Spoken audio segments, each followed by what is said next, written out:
Chapter 2830. I am reluctant to explain everything that I do. 3. Gu Shizhou never had many disciples in her lifetime. In fact, she had long forgotten about the ones in her distant past. Nevertheless, she now had two of them, and they were both equally annoying and troubling to her. She knew that Fan Qianshi was no ordinary boy when they first met. He had always wanted to achieve more. She was glad that his performance had been improving ever since she started coaching him. He never failed to show off any developments he had. His main weakness was that he placed too much emphasis on himself. She was especially annoyed when she knew that he grew to be fond of her. As for Di Fui, he was obviously on the same level as her in terms of the way they perceived the world. With proper training, he could possibly outshine Fan Qianshi and become a better candidate for her role.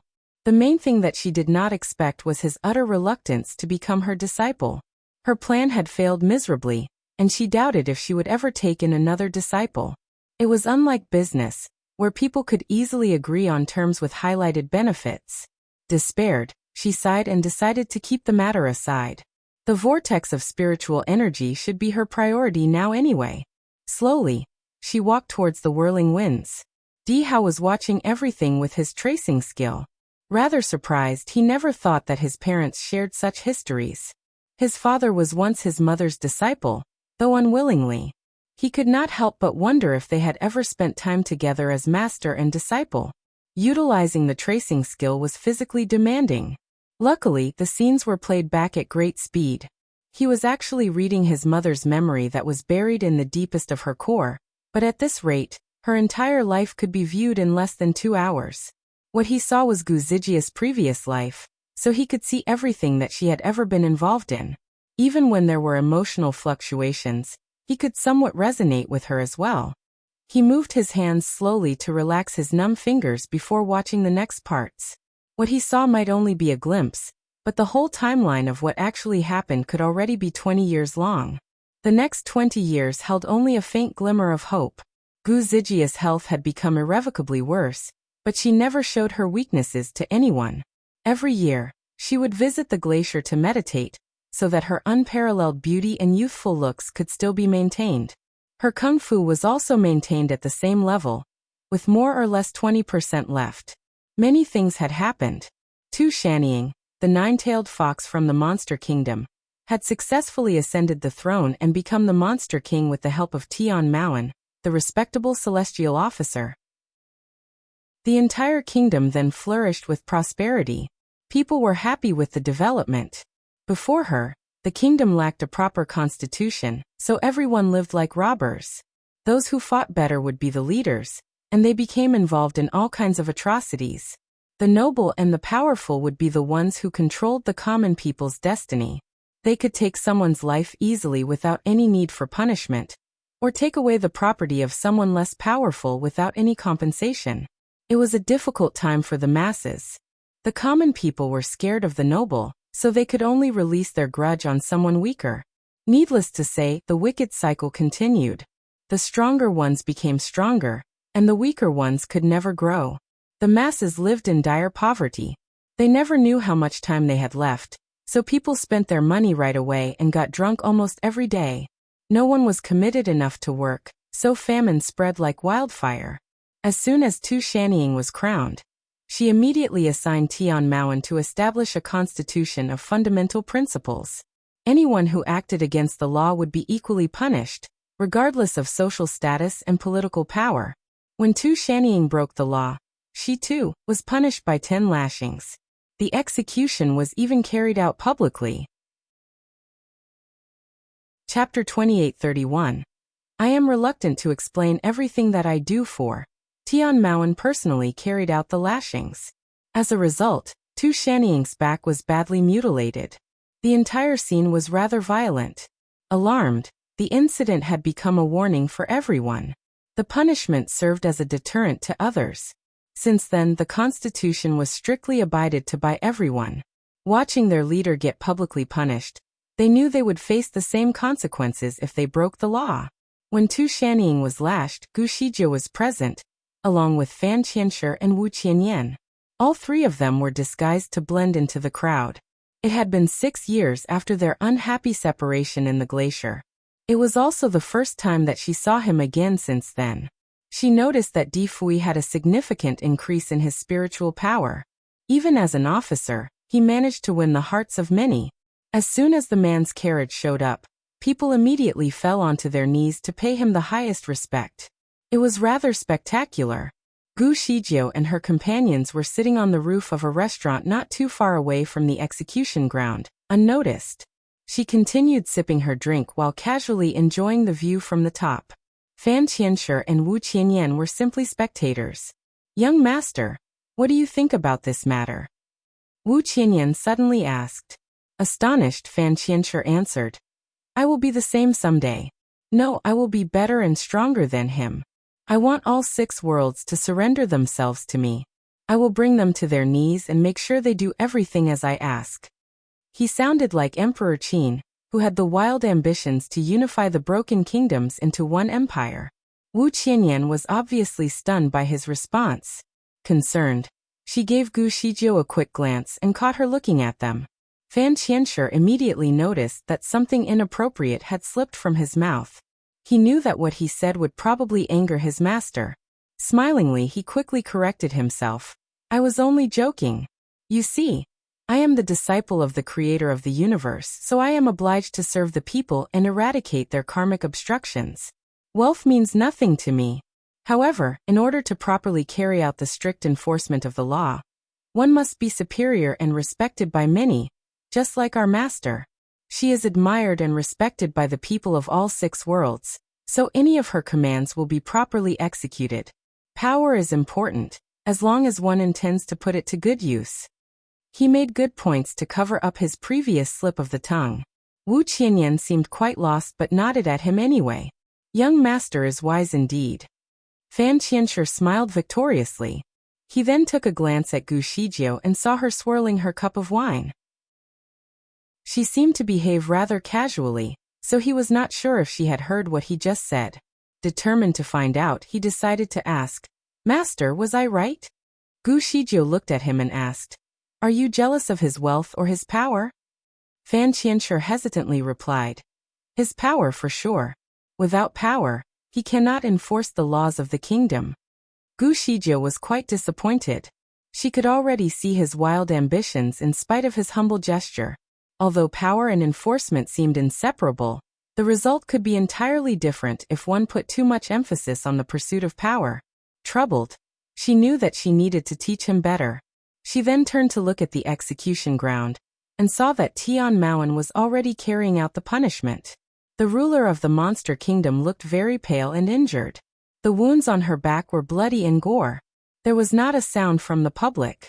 The only sound that everyone could hear was the sound of his whip from each lash. Abruptly, Tian Maoan suddenly turned and looked icily in her direction. What he saw was her departure, along with her companions. Annoyed, his fingers tightened as he beat the ruler with another strike. Unable to concentrate, his strength was harder than before, so Tu Shannying was the one who suffered the most pain. The last whip almost shredded her skin wide open. Chapter 2832. A dramatic re-encounter. Tu Shannying almost cried out loud, but she held back her anguish. The whole idea of the punishment was meant only as a show. Tian Maoan told her that she would be a good example to show the public how serious the enforcement would be. It was only then that everyone, even the noble, would obey the law. She made a mistake on purpose, which that led her up to this point of punishment. Tian Maoan told her that the lashing and whipping would be real, but he also promised to control his strength so that she would not be harmed. Thus she agreed. However, the last lash was so violent that she felt as if her waist was dislocated. She also wondered if her kidneys would still be functioning after this punishment. She tried hard to look at Tian Maoan, so as to signal him that the pain was unbearable. The man's face was more or less expressionless, if not slightly stern. The strip of leather was still tightly clenched in his fist, which meant that he was not done. She tried to feel what he was feeling, but could never get through the icy look in his eyes that completely shielded his emotions. She had never seen him being so low before, but she had bigger things to be worried about now. There were 2 more strikes left for her to suffer. Before Tian Maoan struck her with another forceful beating, She held in her pain and quickly sent him a directed audio message to remind him. Hey, you have been too harsh. The message managed to catch his attention, and the next lash became bearable. Even though it was still painful, she was sure that it would not jeopardize her health. Finally, the beating was tolerable again. With a sigh, Tu Shannying mentally prepared herself for the last beating. The whip landed on her back, as anticipated. That should have been the end, but another strike flashed before her eyes and struck her again. Tu Shannying was not ready for it, and fell onto the ground. The last strike was loud and clear for everyone to hear. Apparently, she was not told about an extra beating. Anger started to boil her blood. There was no reason for her to suffer another beating. The common people stared at one another in dismay and at a loss for words. Although not everyone knew mathematics, the very basic form of addition or subtraction was not a big deal to them. At least their 10 fingers were enough to make them count the number of beatings. The spectators could feel the pain that the ruler of the monster kingdom had to endure. With each beating that was lashed onto her, they could feel their hearts quivering in pain as well. Everyone counted along subconsciously, so they knew that there was an additional beating. The last one was uncalled for. Enough. A voice called out loud. Tian Maoan heard the voice and looked down at Tu Shannying. He noticed that her eyes were raging with fury. Dear celestial official, what is the matter with you? Tu Shannying directed her frustration through a directed audio. You lashed an extra whipping. Utterly annoyed, she did not hold back her fury. There was no time for her to care about her reputation as a gentlewoman now. Di Fui did not answer her directed audio. Instead, he turned to look at the surrounding crowd and calmly said, as the ruler of the monster kingdom, she is also responsible for breaking the law, though she should not have. She has to be punished more severely with an extra beating. This serves as a warning to the rest of you. Puzzled, the crowd looked at another helplessly. Soon they all nodded in obedience. The last beating became more reasonable to them after his explanation. Nevertheless, Tu Shannying was still in disbelief. She was still gritting her teeth in annoyance. Are you sure that the last beating was not caused by your lack of concentration? She sent another directed audio. Tian Maoan gave her a quick, stern look. Assume it however you like. He then tossed the strip of leather away and left. The people were actually impressed by their ruler. Not every leader, especially one that was a woman, would lead with such an example. She had proven herself to be a great leader. Certainly, the goal was achieved as well. With that message, the crowd warned one another that the law must not be broken, or they would end up like their leader. Gu Shijio did not stay for too long in the monster kingdom. After visiting the trial grounds, she left along with Wu Qianyan and Fan Qianshi. Chapter 2833. A dramatic reencounter, 2. In order to train them, Gu Shijio had traveled to many places with them to immerse them in different cultures and practices. Traveling thousands of miles was better than reading thousands of books. She believed that these excursions would help Fan Qianshi, as he certainly did not have a problem retaining any theoretical knowledge. What he really needed was practical training. Gu Shijio was a responsible master. She needed to teach him everything she knew before her final moment came, so that he could properly succeed in her role. Fan Qianshi did not disappoint her. He understood everything that she taught him very quickly. It was even easier when she taught him Kung Fu. Throughout the years, all three of them had been to many different worlds. Gu Shijio only hoped that the exposure could help Fan Qianshi and Wu Qianyan become better. In order to maintain her remaining spiritual power, she would visit the glacier once every 6 months to a year. The power of the candle dragon's egg still remained in her body. Thus, it shielded her from the extreme cold. However, every time she visited, the duration of her stay had to be extended. Her condition had worsened over time, so it gradually became more difficult for her to feel the flow of spiritual power in her body. The recovery of her Kung Fu became just as difficult, too. Occasionally, she would bump into Di Fui during her extensive travels, but she would always take another path to avoid him. She decided not to bother him anymore since he was unwilling to become her disciple. Thus far, she had not told anyone that he was her disciple. They were the only ones who knew. She never took advantage of the spell to control him to do things that were against his will. They only bumped into each other a handful of times in the past 20 years, but they never talked. They had not even taken a proper look at one another. Meanwhile, back in the Monster Kingdom, it was safe to say that the punishment inflicted on their leader had served its purpose.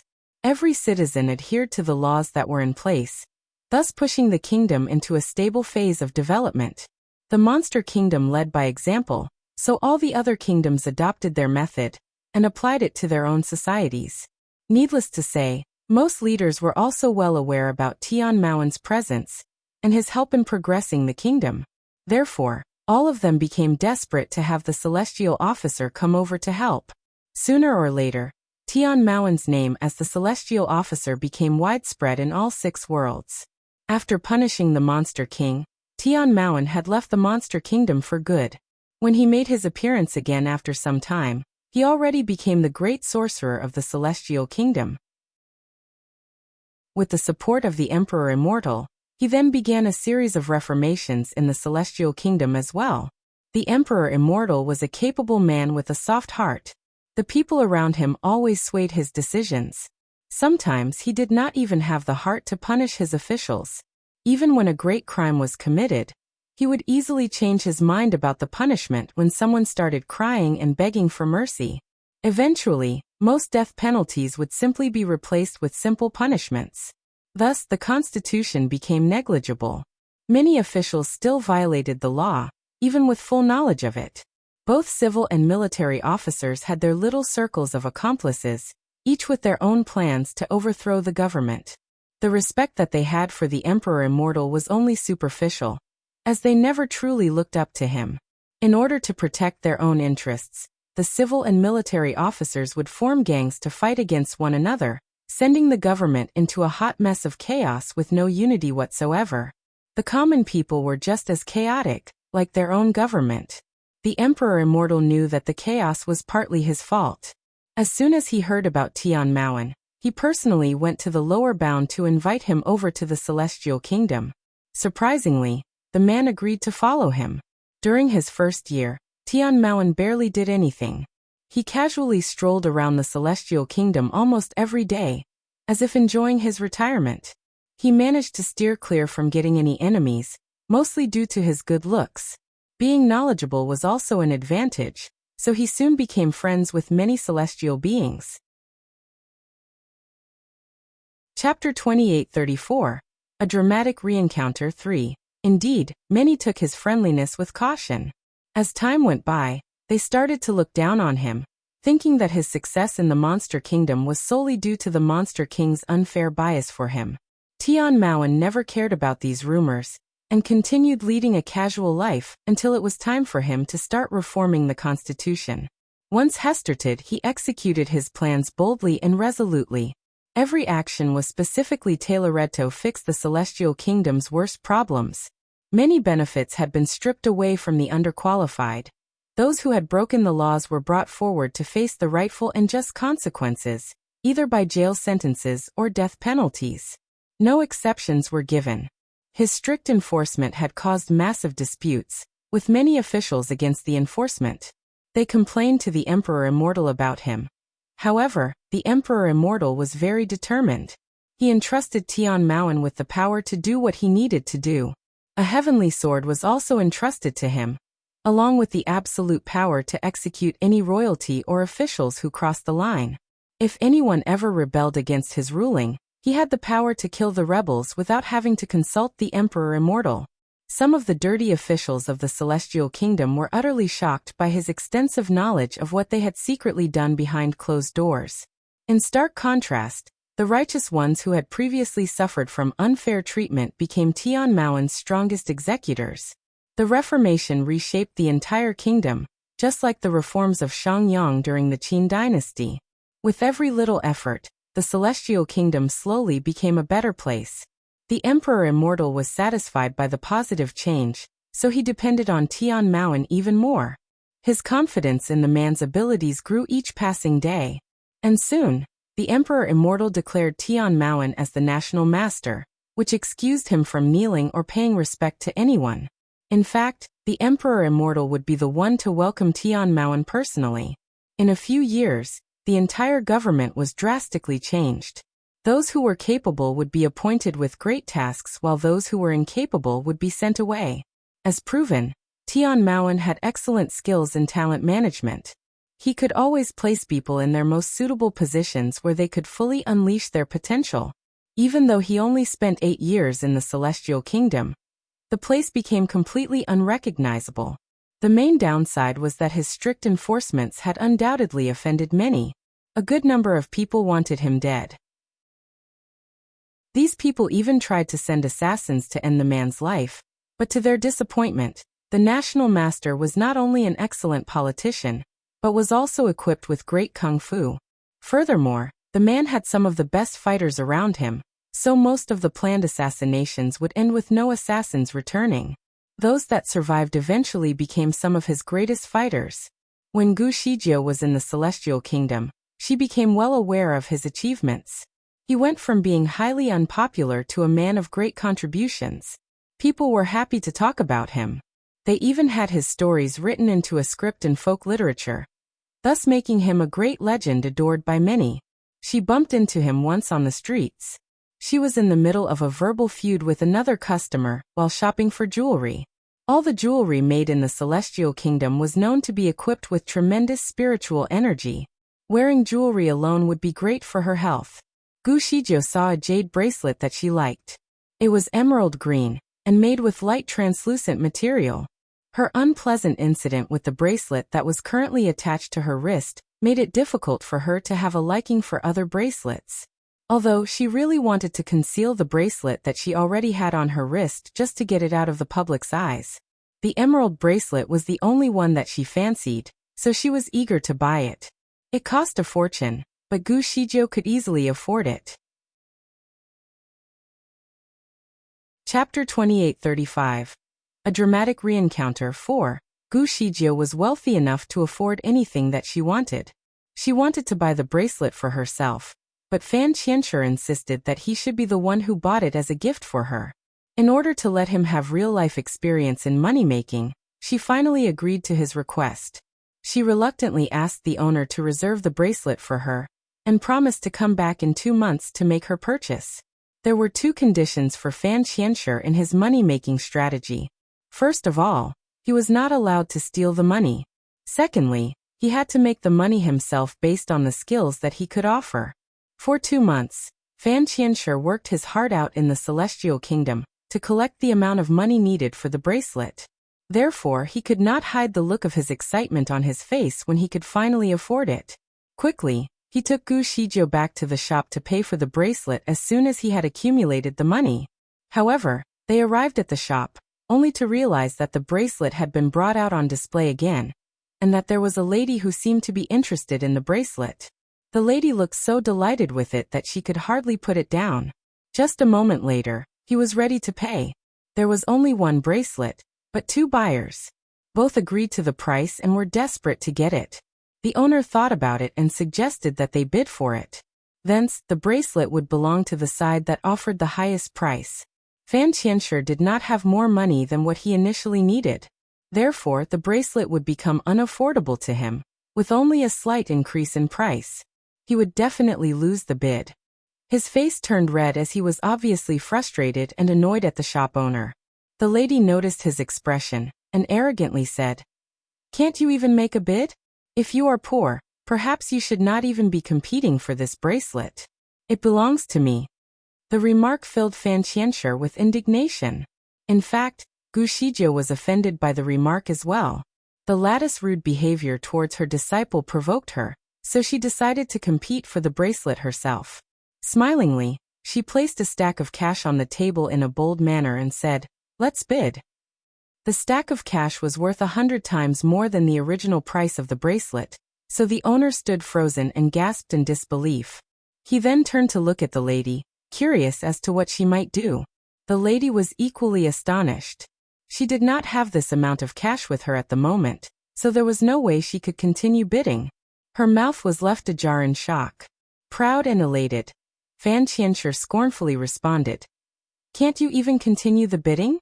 If you are poor, perhaps you should stop competing for this bracelet. It belongs to me now." He used her words against her. The lattice face could be seen blushing scarlet, as there was nothing she could say. Meanwhile, the owner was happy with the amount of money that he had just made. Delightfully, he wrapped up the bracelet with care before handing it to Gu Shijio. "Miss, this is yours now." Gu Shijio was ready to take it when a man suddenly interrupted the business transaction by holding the bracelet down. "Wait!" His long, slender fingers caught her attention. She could not help but notice how fair his skin actually was now that he was so close to her. Furthermore, there was an emerald jade ring on his thumb to highlight his exquisite fingers. Gu Shijio looked up and saw the mask that was made explicitly for Tian Maoan. His glistening eyes were the only features that she could see on his face. She could recognize him even at first glance, but she acted as though they had just met. Calmly, she pulled her hand away from the bracelet and asked, "What else do you have to say?" The owner knew immediately that the man was the national master, for the mask that he was wearing was of his signature style. Panicked, he quickly kneeled to pay Tian Maoan respect. Gu Shijio knew very well that the man was Difui. He could tell that he was glancing at her and probably sizing her up. After all, it was their first proper encounter after 20 years. Nevertheless, the way she looked at him was rather unfriendly, like two strangers who had just met. He then looked away and focused on the lady instead. "Yanqing, what is the matter?" The lady took a moment to find her words before telling him the entire incident in bold and straightforward terms. From her version of the story, she said that she was the first to see the bracelet. Gu Shijio and her disciples then abruptly interrupted her and decided to compete for the bracelet with her. Without that much money, she knew that she did not stand a chance to win the bid. Chapter 2836. A Dramatic Re-Encounter. 5. Difui listened to her quietly and waited for her to finish the whole story. "What do you have to say for yourself?" He then questioned Gu Shijio. Irritated, Fan Qianshi explained, "My master saw the bracelet first for about 2 months ago. We even paid a deposit for it so that we could keep it until the day when I could finally afford it. We were only a couple of hours late. And yet the owner had already displayed the bracelet for other buyers." "A couple of hours? If you are late, you are late. Even if it has only been 15 minutes. Difui interrupted him with his point of view about punctuality. "Haven't you told your disciple that an agreement is a contract?" He continued to question Gu Shijio.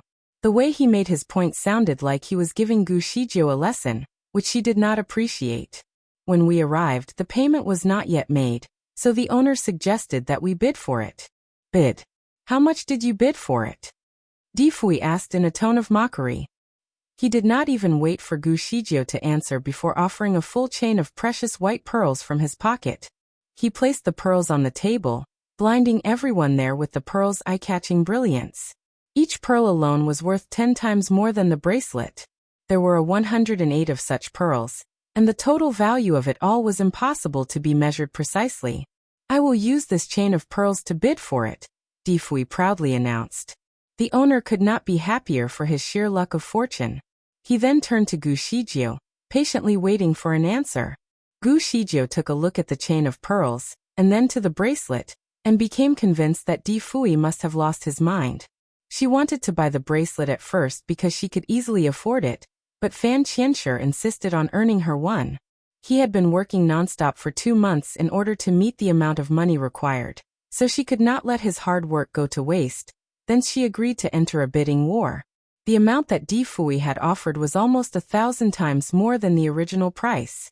He seemed determined to win, with quite a sense of lavish generosity. It seemed odd that he would be willing to do so much for a woman she barely knew.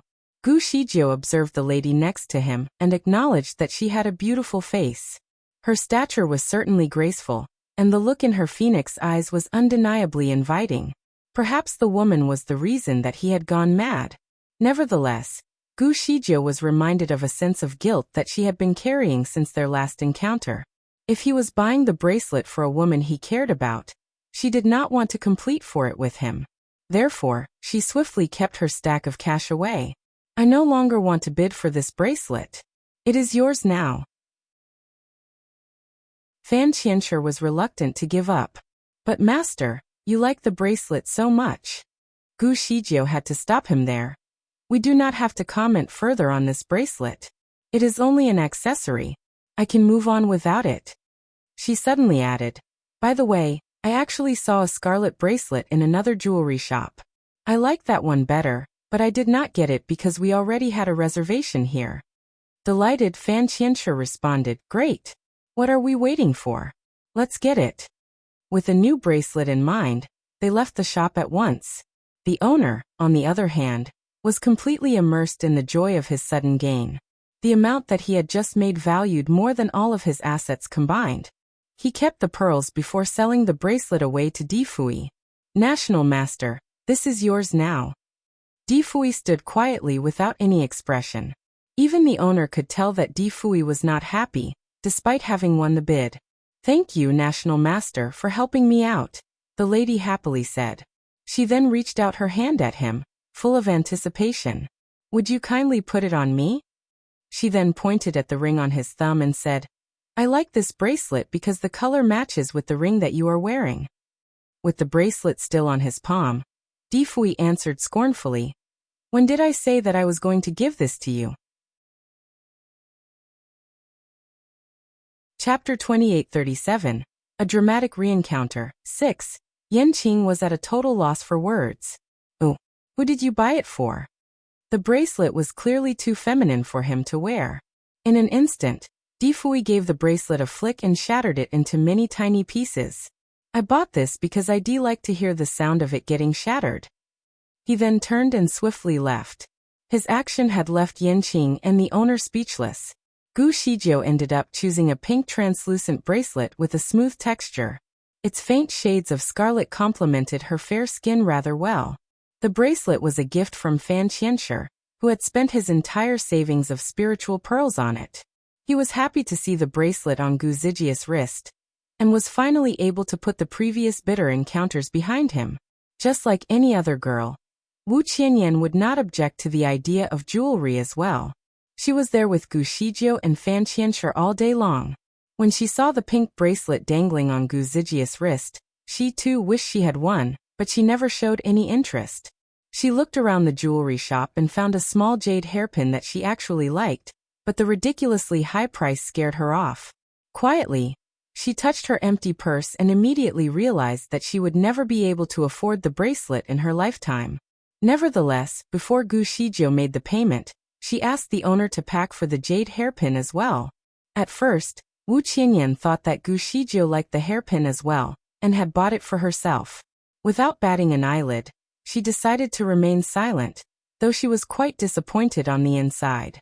When everything was paid for, Gu Shijio waved at her and said, Come here. Wu Qianyan did not know why her master had called for her, but she approached Gu Shijio regardless. Master, she addressed Gu Shijio. Gu Shijio turned Wu Qianyan's body around, so that she could put the hairpin in her hair. This hairpin suits you quite well. I am giving this to you as a gift, she said while examining the outcome. Delightfully, Wu Qianyan thanked Gu Shijio for her kindness. She then turned to look at Fan Qianshi, hoping that he would pay her a compliment. But to her dismay, Fan Qianshi only threw her a quick glance and commented harshly, It is incompatible. She was not sure what he actually meant by the word incompatible.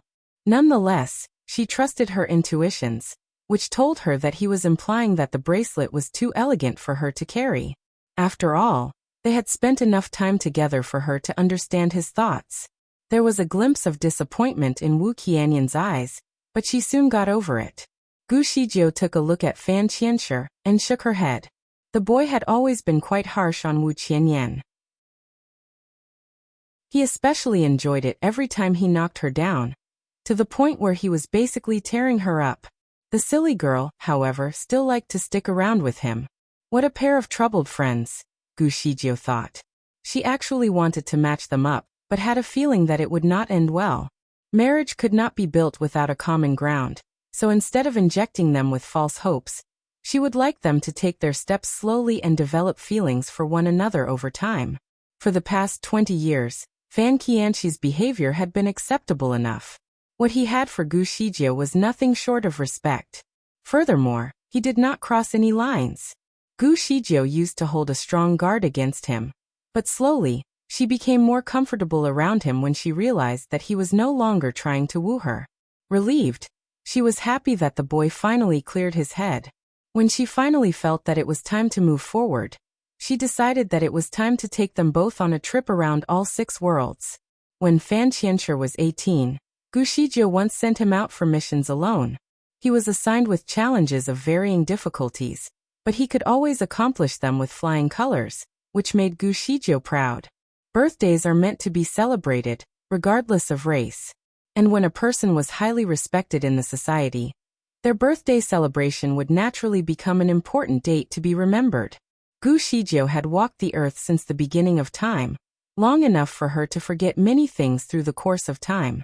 Although she no longer remembered when her birthday actually was, the kings from all 6 worlds and her disciples still insisted on celebrating her birthday. Firstly, the celebration served as an opportunity for a reunion. And secondly, they wanted to be closer to the creator of the universe. Chapter 2838. A Dramatic Reencounter 7. Many people asked about her birthday before, but she could no longer remember the exact date. Encouraged by their constant requests, she decided to make the day of her awakening her birthday. Her birthday was not celebrated every year, but once every 5 years. During that time, her friends from all over the world would come to visit her in Tianin Valley to celebrate it with her. The 6 kings would be present every year, along with their government officials and entourages. The creator of the universe preferred serenity over hustles and bustles, so all birthday attendees would carefully choose their companions, with the selection restricted mostly to the people of social or political power. Tian Maoan was absolutely qualified to be one of the attendees, but he never cared to take part in the celebration for almost a decade. The Monster King and the Emperor Immortal had invited him to come, but were both turned down. He was clearly reluctant, so they respected his decision. To everyone's surprise, he showed up this time. Both the Monster King and the Emperor Immortal were present, along with the King of the Underworld, the King of the Beasts, and the Mortal King. All of them were presenting their birthday gifts to Gu Shizhou, who was seated in the highest chair in the Grand Hall. All of the kings were very competitive with their gifts. The trait was clearly reflected in the valuable gifts that they had brought with them. They all wanted to best each other, so they could be seen as a leader of style and wealth. Fan Qianshi was assigned to receive the gifts and found himself rather occupied. While collecting the gifts, a boy servant from outside of the hall came reporting, "Mr. Fui is here for your birthday, my divine lord." Everyone looked at one another, unsure of the identity of the guest. It was only Gu Shizhou who realized that the man could be Tian Maoan. He once introduced himself as Di Fui to her. Could it be him? Soon, a man in purple robes gracefully entered the hall. Tushan Ying and the Emperor Immortal were both surprised by his sudden entrance and stood immediately. The celestial officer. The national master. Quite astonished, the newcomer was indeed Di Fui. He decided to show his true appearance this time. There was no mask to conceal his charming and handsome face. He dominated the hall with the sheer aura of his character, and the place immediately bloomed with light. It had been years since Tushan Ying last saw him. The first sight of him immediately reminded her of the 11 beatings that she had suffered years ago. The Emperor Immortal was surprised to see him too. Delightfully he greeted him. "National Master, I did not know that you were coming today. Have a seat here." Others rose and approached him with small talk as well, while Gu Shizhou watched as the whole event unfolded. The past 20 years had completely shaped him. He was no longer had the youthfulness of being young. Instead, today he presented himself with strength, maturity, and most certainly his charm. Times had changed him. He had become a highly sought-after man in all 6 worlds. She thought about how Mr. Fui had introduced himself and wondered if he was using his original name from now on. Then, she subconsciously thought of the emerald bracelet that she could not get from the shop where she last bumped into the man.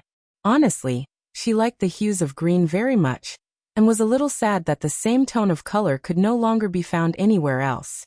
Rarely would she actually like something so much, but when she finally found it, the deal was blown.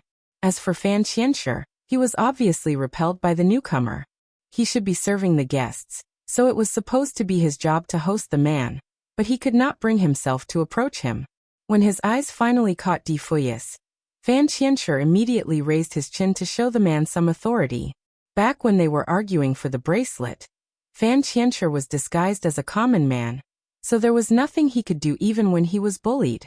Nevertheless, in this hall, he was the disciple of the creator of the universe, so his status was definitely higher than the so-called national master. He deserved to be a little arrogant. Chapter 2839. A Dramatic Reencounter. 8. Wu Qinyan did not find Di Fui appealing as well. She had no scruples about her feelings toward him and casually added, "As the national master of the Celestial Kingdom, why didn't you come with the Emperor Immortal? Isn't it inappropriate to come later than the Emperor Immortal himself?" Usually, the Emperor or the King's men would either arrive first or together with their leader, but never later. In fact, Di Fui's delay was quite disrespectful to the Emperor Immortal. Wu Qinyan had a point, but Di Fui was not concerned about it. Instead, he took a glance at the Emperor Immortal to see if he had anything to add. The Emperor Immortal knew that he had to say something to dissolve the awkwardness. He quit his position as the national master almost 6 months ago. He is not one of us now. This announcement came as a shocking revelation to the crowd who were unaware of this change in status. All of them wanted him to stand by their respective kingdoms, as a talent like Di Fui was hard to come by. Tu Shanning was the first to voice her interest. All of a sudden, her back pain was no longer an issue. She cordially invited him to come by the Monster Kingdom, as the position as the Celestial Officer had always been his for the taking. Others from the Underworld, the Devil Kingdom, and the Mortal World chimed in eagerly. In order to persuade him, all of them started sharing about the good sides of where they came from. It then became a rather heated debate. Fan Qianshi was quite annoyed. Was Tian Maoan here to ruin the party? It was supposed to be a birthday celebration for the god of creation, but the center of attention had been shifted to the newcomer instead. He took a look at Gu Shijie, who was still in her high chair. "Master, should we send the troublesome man away?" He directed an audio to her. With her chin rested on one hand, Gu Shijie casually answered, "Not necessary. He is considered as our guest." Eventually, Di Fui had to cease the violent exchange of diverging views with a clap. "Everyone, I am here to wish the Divine Lord happy birthday. If you'd like to keep arguing, please do it outside." There was a sense of authority in his voice that made it sound quite intimidating. A long pause immediately followed. Nevertheless, in order to please him, they all pretended as if nothing had happened, and went on with some fake laughs. They claimed that they were only inviting Mr. Fui over to their kingdoms as a guest, and not for business purposes. Instantly, they stopped arguing with one another and apologized to Gu Shijie. Politely, Gu Shijie waved her hand to dismiss it. And just like that, the place was once again filled with only joy and laughter, all but for Fan Qianshi, who was still not happy. He had a feeling that Mr. Fui was not here to join the birthday celebration, but to hold a demonstration. Was he trying to show the Divine Lord how popular he was? Alarmed, Fan Qianshi was suddenly alert of the potential danger. Di Fui had successfully established his popularity in 2 different kingdoms. Slowly but surely, he would unite the people of all 6 worlds and emerge as their ruler, like an uncrowned king. There was a chance that he would surpass his master if he kept this up. Annoyed by the thought, he made a promise to himself that he would never see it happen. The only ruler of all 6 worlds was the creator of the universe, not the man who he loathed on sight. Di Fui looked at Gu Shijie and presented her with a brocade box. "Divine Lord, I hereby wish you a happy birthday. The gift is a little something from me. I hope you like it." The brocade box was very eye-catching, so the people around them immediately assumed that the item in the box was something valuable.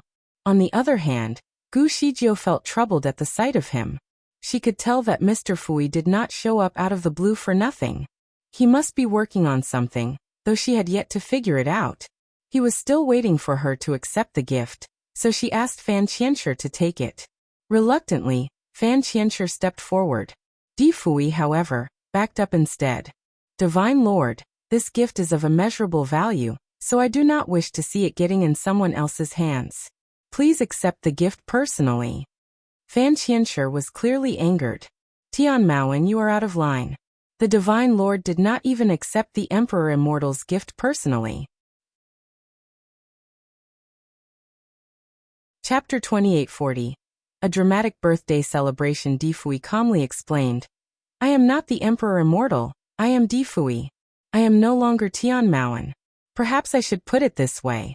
Tian Maoan is just a name for one of my many embodiments. My real name is Di Fui. Fan Qianshi looked at him in disbelief, for he could not figure out the significance of his real name to the conversation they were having right now. Gu Shijiu interrupted the feud between the two men. Qianshi, there is no need to trouble him. It is merely a gift. I can handle it. She did not leave her seat but used a spell to summon the box from Di Fui's hands. Quickly, she then flicked the cover open, revealing the gift inside that was shining brightly with great brilliance. The entire hall was immediately brightened up, anticipating the nature of the present. Even Gu Zijia's body was dazzling with the light emitted from the box. Breathlessly, she looked at the items in great astonishment. The box contained a full set of jewelry, a hairpin, a pair of earrings, a pendant, and a bracelet. Everything was in a uniform shade of emerald, perfectly arranged in the box to showcase its delicate work and exquisite material that had the reflective quality for light. Gu Shijiu had seen many great things, but had never come across such a set of jewelry made of jade. She could not even tell the origin of such magnificent pieces of jade, as the items were even more beautiful than anything that she had ever seen. More importantly, all these pieces were carved from the same rock, which explained why all of them shared the same brilliance and intensity, sparkling like the many stars in the sky. Nonetheless, Gu Shijiu was not the only one who was captivated by the gift. Many in the hall stared at it in awe. The bracelet that Gu Shijiu had seen before was priced at 10,000 spiritual stones, which was incomparable to the value of the pair of earrings in the box. Even with the least amount of jade, its value was worth at least 1,000,000 spiritual stones. The rest would be even more expensive. The actual value of the entire jewelry set could easily be more than 10 million spiritual stones. So the gift was indeed a great one, catching many eyes in the hall. In fact, the value of all the gifts by the other guests combined was not even worth half of the value of the jewelry set. Gu Shijiu generally fancied all kinds of jewelry. Every time she visited the 6 worlds, she would pick a few that she liked. Money was never a problem for her. Hence, she knew a good piece of jewelry when she saw one. Being familiar with the craftsmanship, she could easily tell whose work the jewelry was as soon as she saw the details. However, this time around, she could not recognize the craftsmanship at all. The jade hairpin was as slender as the crescent moon. The earrings were in the same shape as a 6-point star. As for the necklace, it looked like the Milky Way with clusters of stars dangling across the chain. Lastly, the jade bracelet was beautifully crafted with magnificent details that formed a great picture of the galaxy. The theme of the craftsmanship was rather fresh though odd. But like nature itself, it was the highest quality of art that she had seen. With the jewelry set in her hand, she felt as though she was holding the entire starry sky in one grasp. After a few moments of astonishment, she finally looked at Di Fui doubtfully, for she could not believe he was actually giving the jewelry away to her. When she first took it, she thought that there would be something scary or embarrassing in the box. She had perhaps been a little unfair to the innocent man.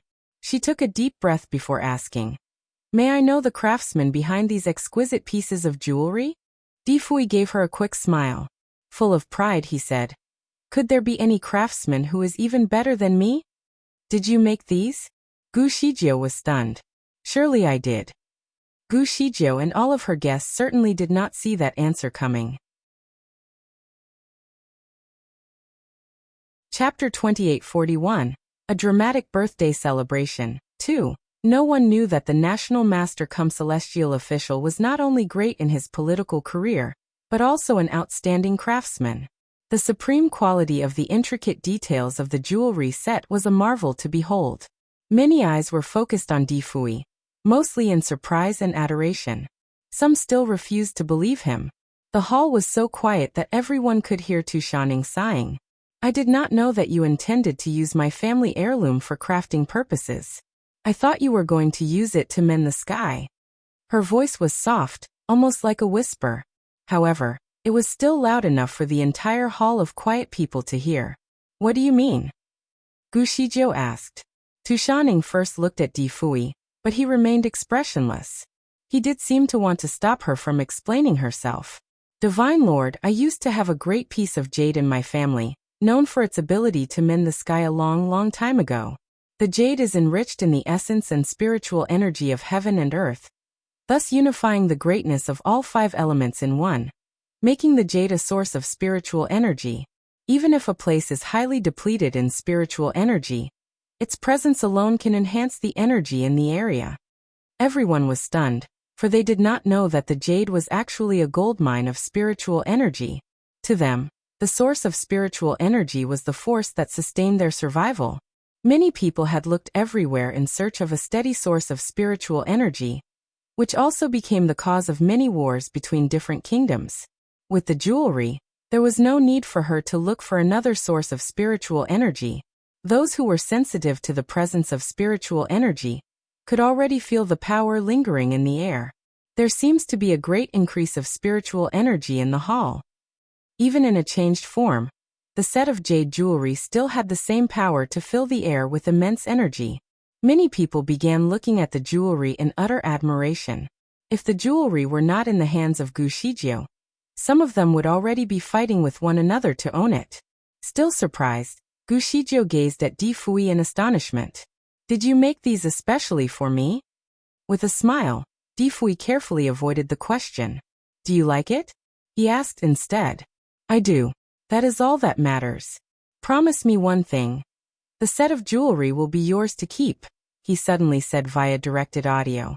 Gu Shijiu somehow knew what he would say, so she looked at him in the eye and answered. What is it that you want in return? Should I take back our agreement as master and disciple? Di Fui gently nodded. You should know how helpful these jade pieces are to you. With these, you can skip your annual trip to the glacier. By wearing the jewelry consistently for 12 hours, you will get the same health benefits of spending one whole day in the glacier. If you place these in the Tianyin Valley, it will also strengthen the wizardry barrier to the point where it is indestructible. As long as you take back the agreement, the whole set will be yours. The offer was rather tempting, so for that, Gu Shijiu agreed. Are you really that reluctant to become my disciple? I know that you do not wish for anyone to know of it, so I have never told anyone. I have never used the controlling spell on you either. She was quite hurt by his rejection, actually. There would not be any downside for you if you become a disciple of mine. Why are you so against it? Divine Lord, an agreement can only be reached when both parties agree to it. Why do you keep forcing me to agree to something I am unwilling to accept? Di Fui looked at her sternly. Gu Shijiu took a moment to think about his offer. She knew the gift was enough to show how sincere he was, but she could not fulfill his request. She then sealed the box away. Chapter 2842. A Dramatic Birthday Celebration 3. The gift is too valuable for me to keep. Please take it back. Gu Shijiu waved her hand and returned the box to Di Fui. Di Fui did not see the rejection coming. He could not believe that Gu Shijiu would turn down her offer. Meanwhile, Gu Shijiu no longer wanted to stay in the hall as she looked away and said, Please excuse me. I am quite tired now. Qianshi and Qianyan, please make our guests feel at home. She then disappeared almost instantaneously. The crowd was confused and lost by how things unfolded. The conversation between Gu Shijiu and Di Fui was strictly for their ears only, so no one heard what they said. Perplexed, they turned to Di Fui for an answer. Di Fui stared at the box blankly for a while before laughing out loud. He then left as well. Gu Shijiu was having a drink. The wine that she drank was produced by Fan Qianshi, which was made from bamboo leaves. It had been kept in the wine cellar for almost a decade now. Fan Qianshi was a very thoughtful man. As soon as he realized that Gu Shijiu liked to drink, he immediately searched for the best winemakers to learn how to become a brewer. After that, he personally made a few bottles of wine for Gu Shijiu and kept them in the cellar, until now. It was the first time that Gu Shijiu tasted the wine, and she was immediately drawn to its taste. She then decided to open 3 bottles of wine and spend her time drinking in the garden alone. After Fan Qianshi escorted all of their guests out, he then found her leaning against the pillar with 3 empty bottles around her. "Master," he called out softly. Motionlessly, Gu Shizhou still had her eyes closed. Nevertheless, the strong smell of wine on her body clearly indicated that she was drunk. "Master, this place is too chilly and cold for you to sleep. Shall we go back?" Fan Qianshi took 2 steps forward and stood next to her. She remained unresponsive. Her beautiful lashes drooped with tiredness, while her cheeks remained scarlet. The air was actually filled with the fragrance of the wine and her sweet scent.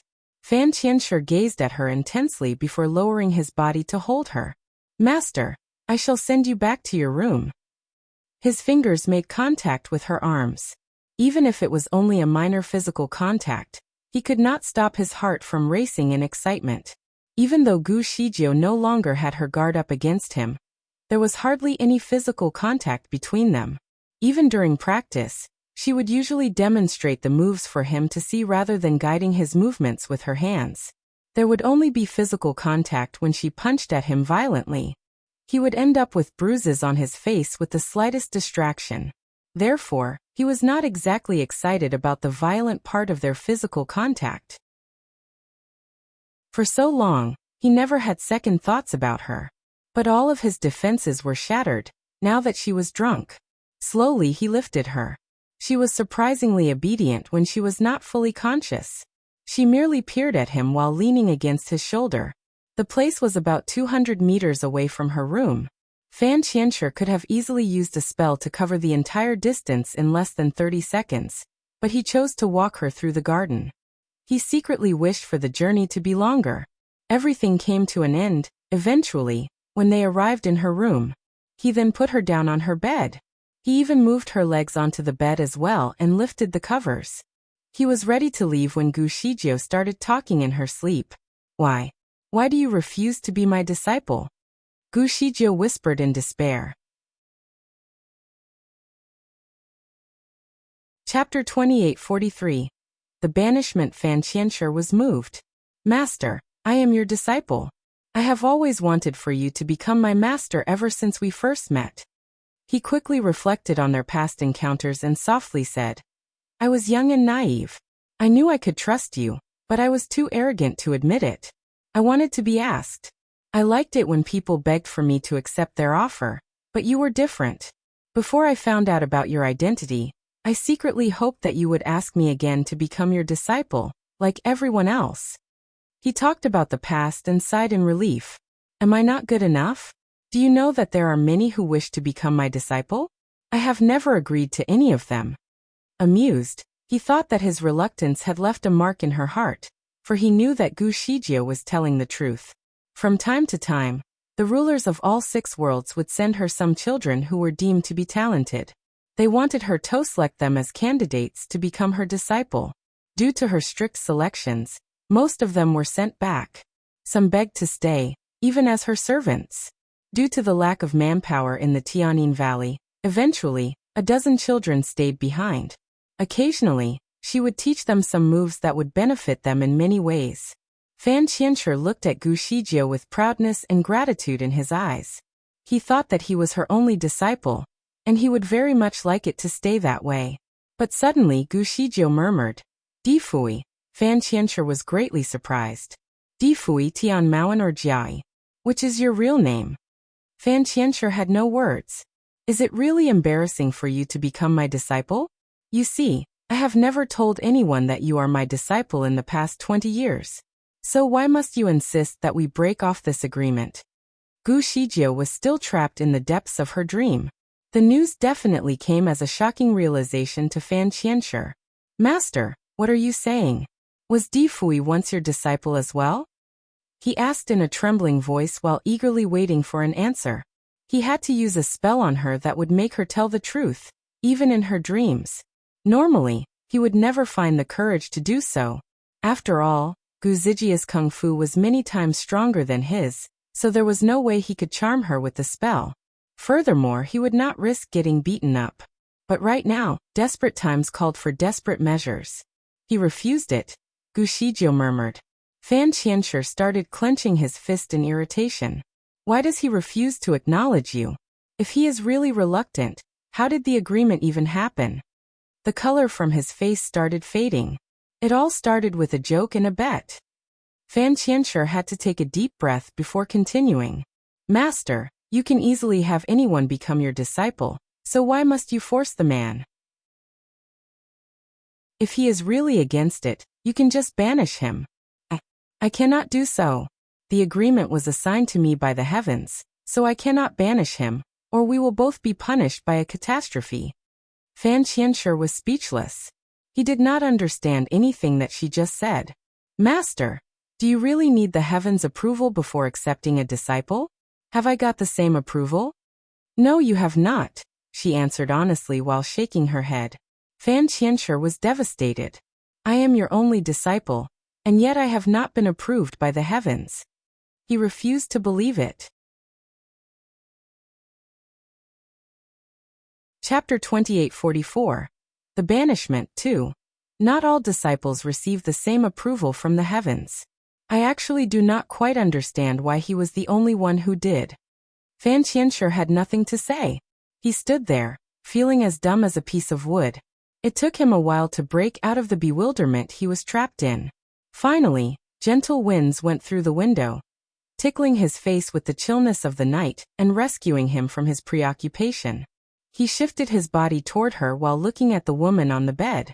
Gu Zijia's mind had already deepened into a sound sleep.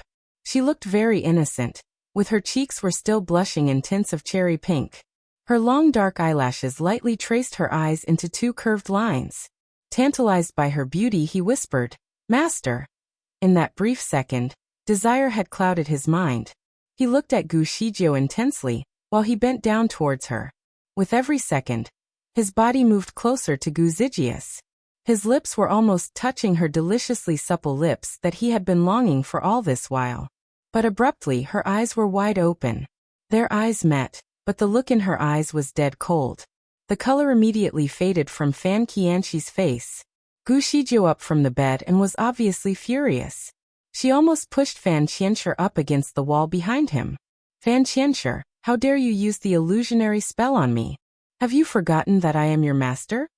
Gu Zijia's power as the creator of the universe was not to be underestimated. She might be defenseless while she was asleep, but that did not mean that she was unaware of her surroundings. Admittedly, she did not expect Fan Qianshi to have the courage to use the spell against her. Most importantly, she was not the one who had taught him how to use the illusionary spell. Damn it, you are still young, and yet you do not know how to behave. She was infuriated by his crazy attempt to kiss her while she was asleep. She honestly thought that he had gotten over her. Little did she know that the feelings that he had for her were always there. He just never expressed himself. Unfortunately, Gushijou could no longer suppress her anger. She waved her hand and struck him, hitting him right onto the wall. He was struck so hard that dust from the wall covered his entire body. Fan Qianshi did not use any spell to protect himself. He suffered the full wrath of Gu Zijia's anger. As soon as he landed outside, he spat out a mouthful of blood. He knew the severity of his mistake, so he continued to stay on the ground. Master, I know my mistake. Please punish me. I deserve this, he pleaded. The young servants made their way to the scene, and saw a rather tense exchange. Dumbstruck, no one knew what had happened. They had never seen her trembling in such a manner before. All of them kneeled on the ground, begging for her to calm down. But Gushijou was unable to hold back her anger. To be more specific, it was her disappointment at the man. She had high expectations for Fan Qianshi. Apart from his inclinations for fame and power, he was a considerably good candidate to be her successor. It was reasonable for the creator of the universe to chase after power and influence, as long as he or she remained kind-hearted and compassionate for all. There really was not much time left for her.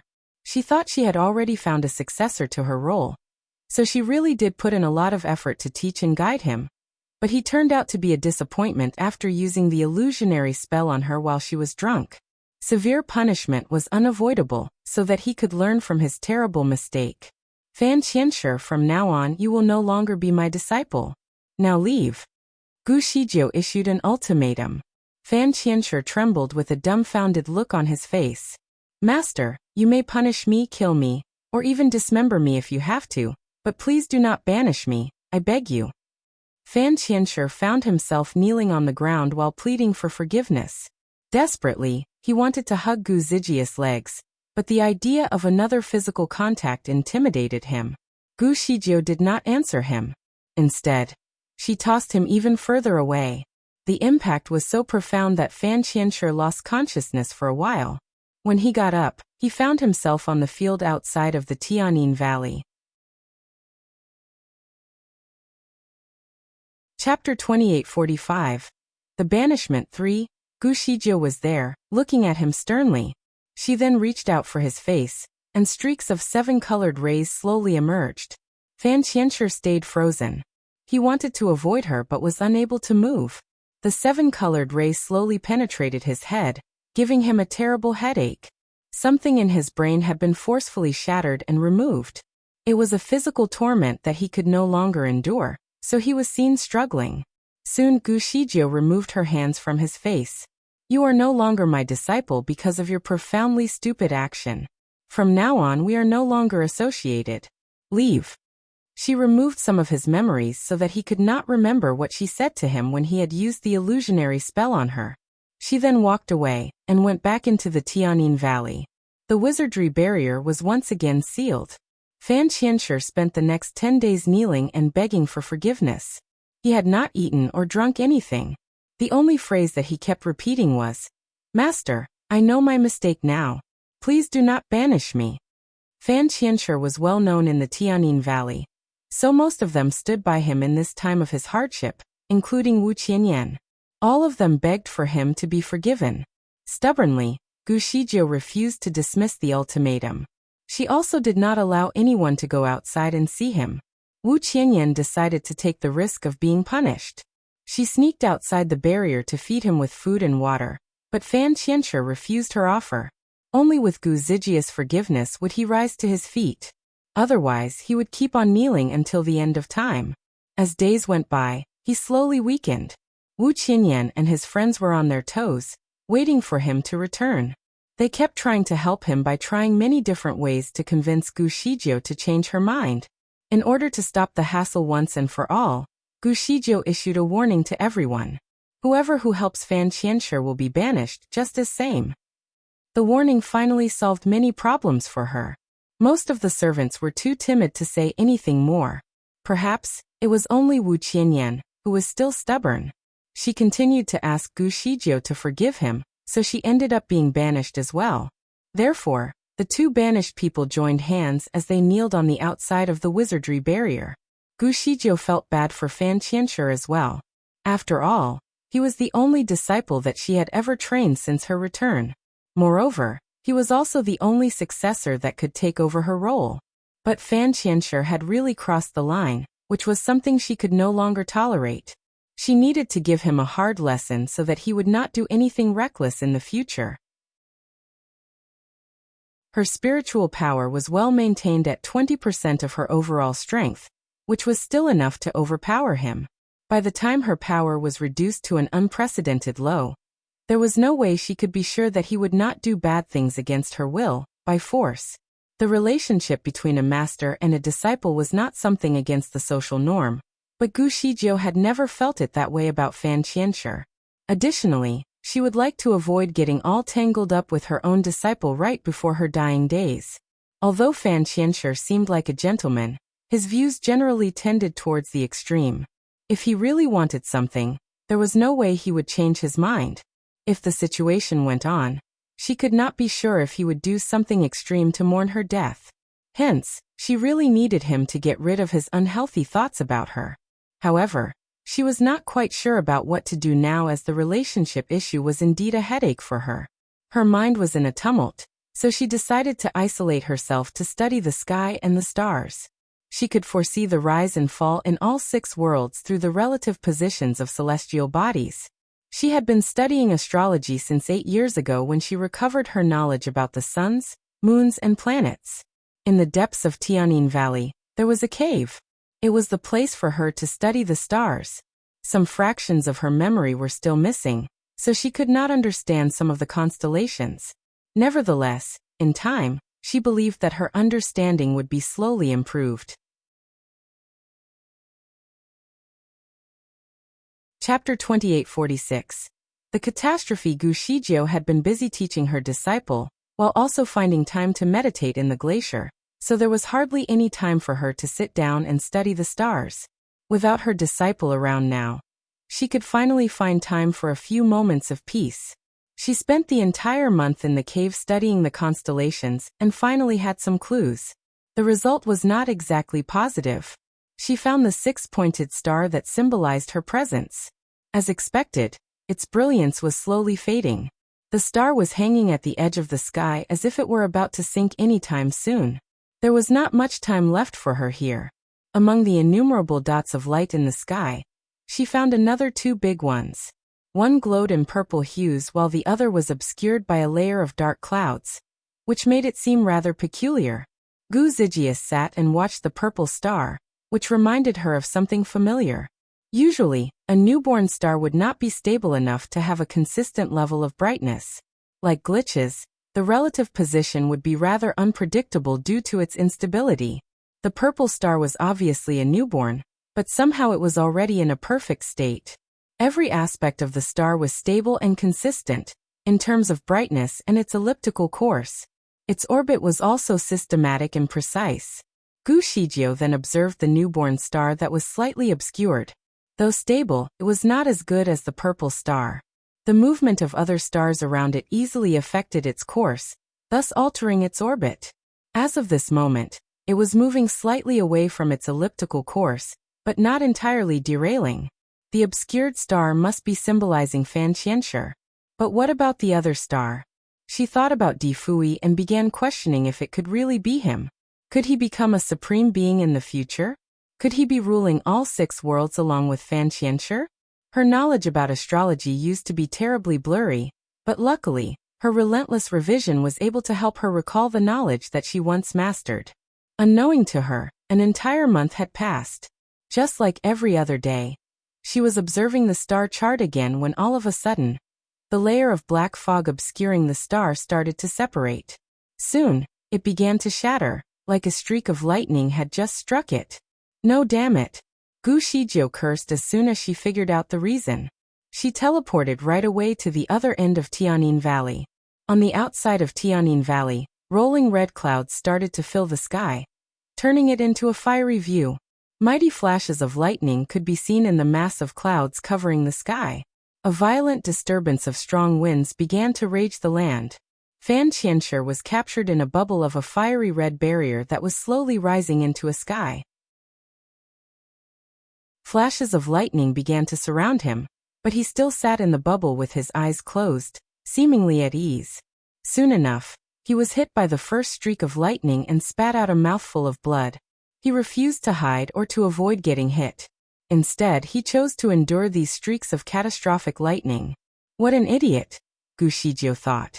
She immediately teleported closer to him and said, Fan Qianshi, are you trying to get yourself killed? Gu Shijiu was now right outside of the red bubble.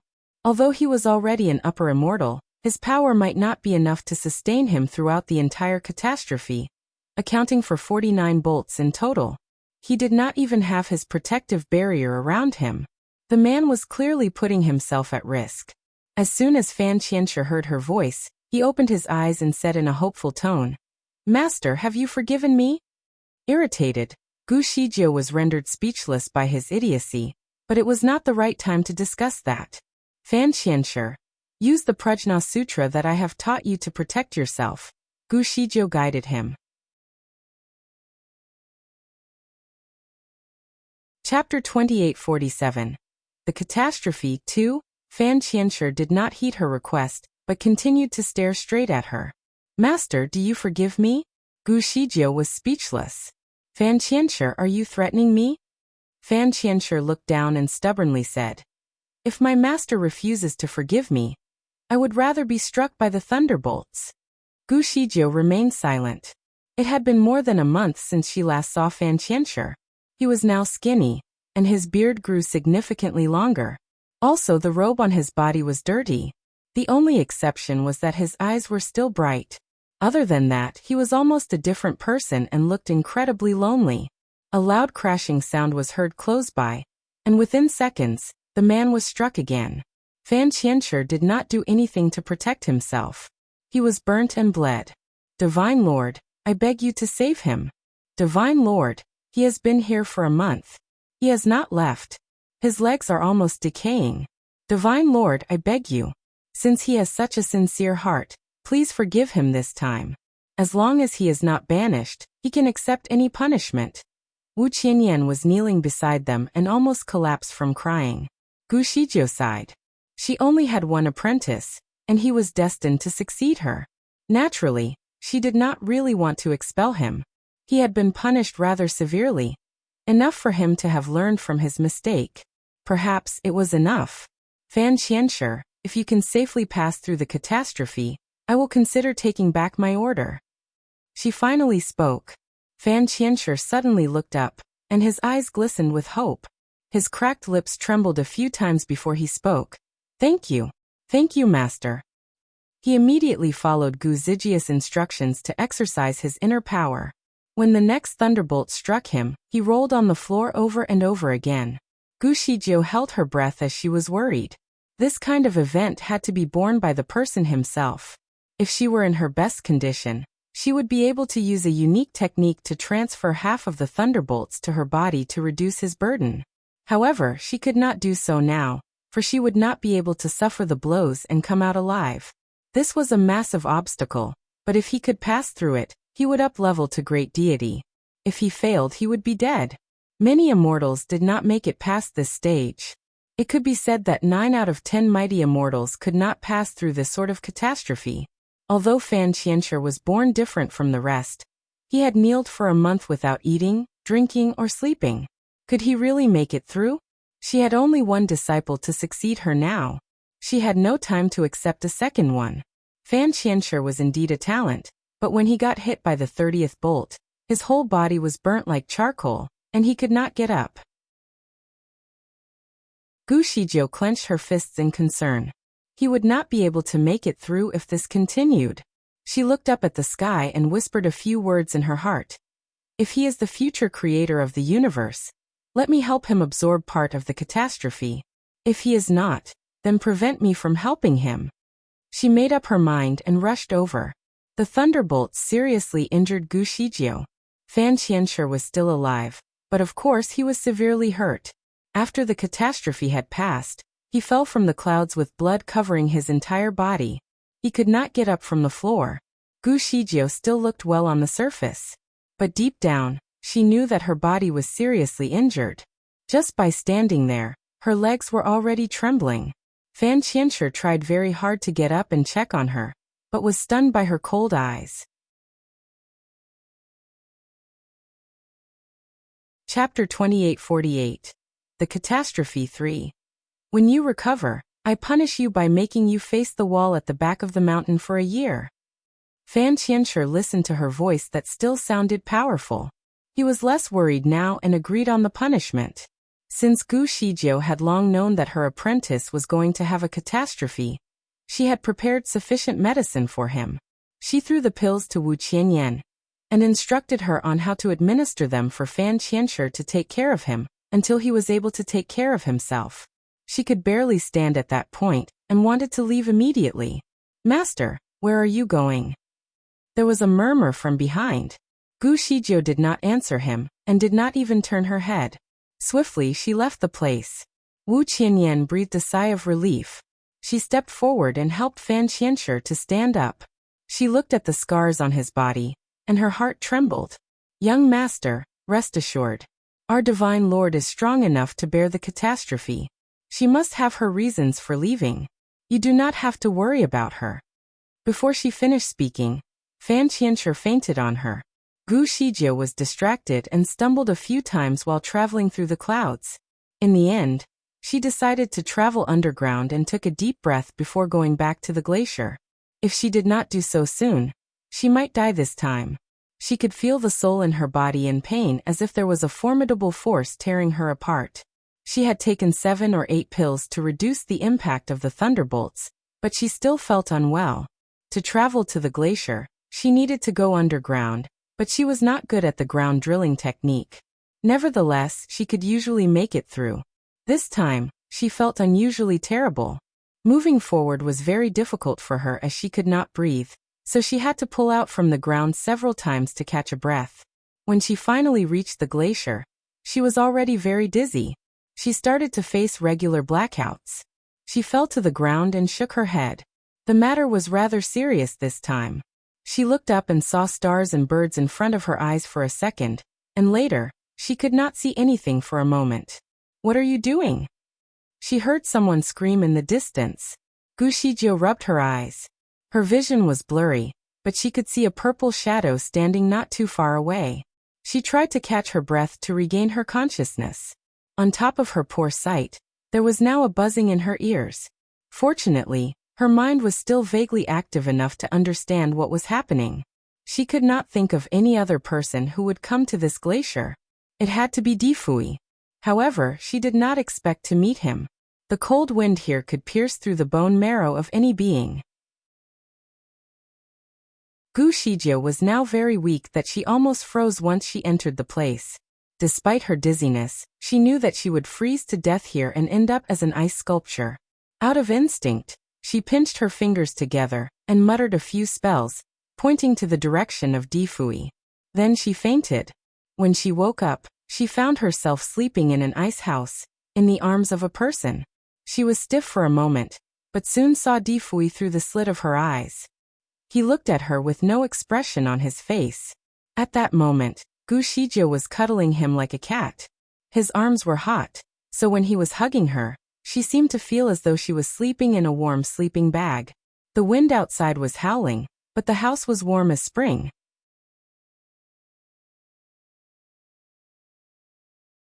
Chapter 2849. Was he being controlled? Gushijou rolled out from his arms like a cat. He did not react but just looked at her. It was apparent that Difui took excellent care of her. All her wounds had been carefully bandaged. At first glance, she knew that Difui did it.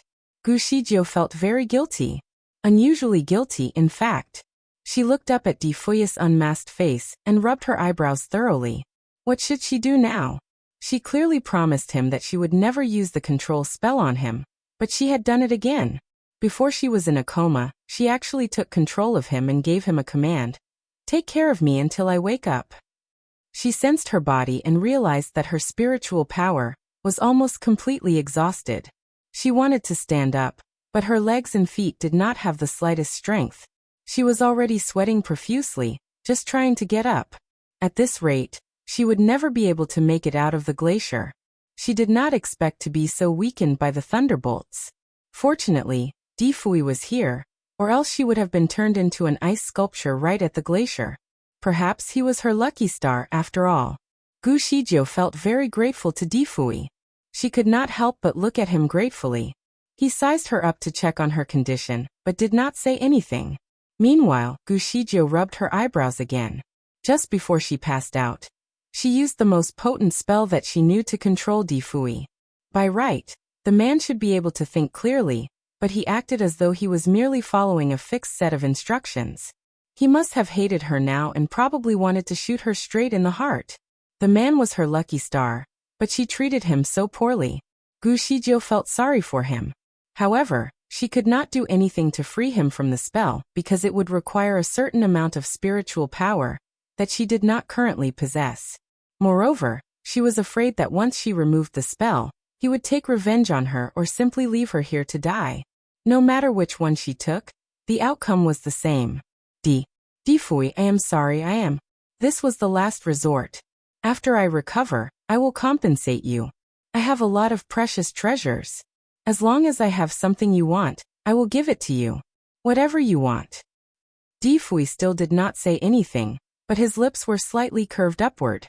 The look on his face simultaneously portrayed ridicule and irony, but Gushijou pretended as though she did not see it. This time, she had to be thick-faced to survive. Her stomach was rumbling a little as she was hungry. She stroked her stomach gently and sighed. Once her spiritual power was lost, Her body was no different from an ordinary human's, so she would naturally feel hungry.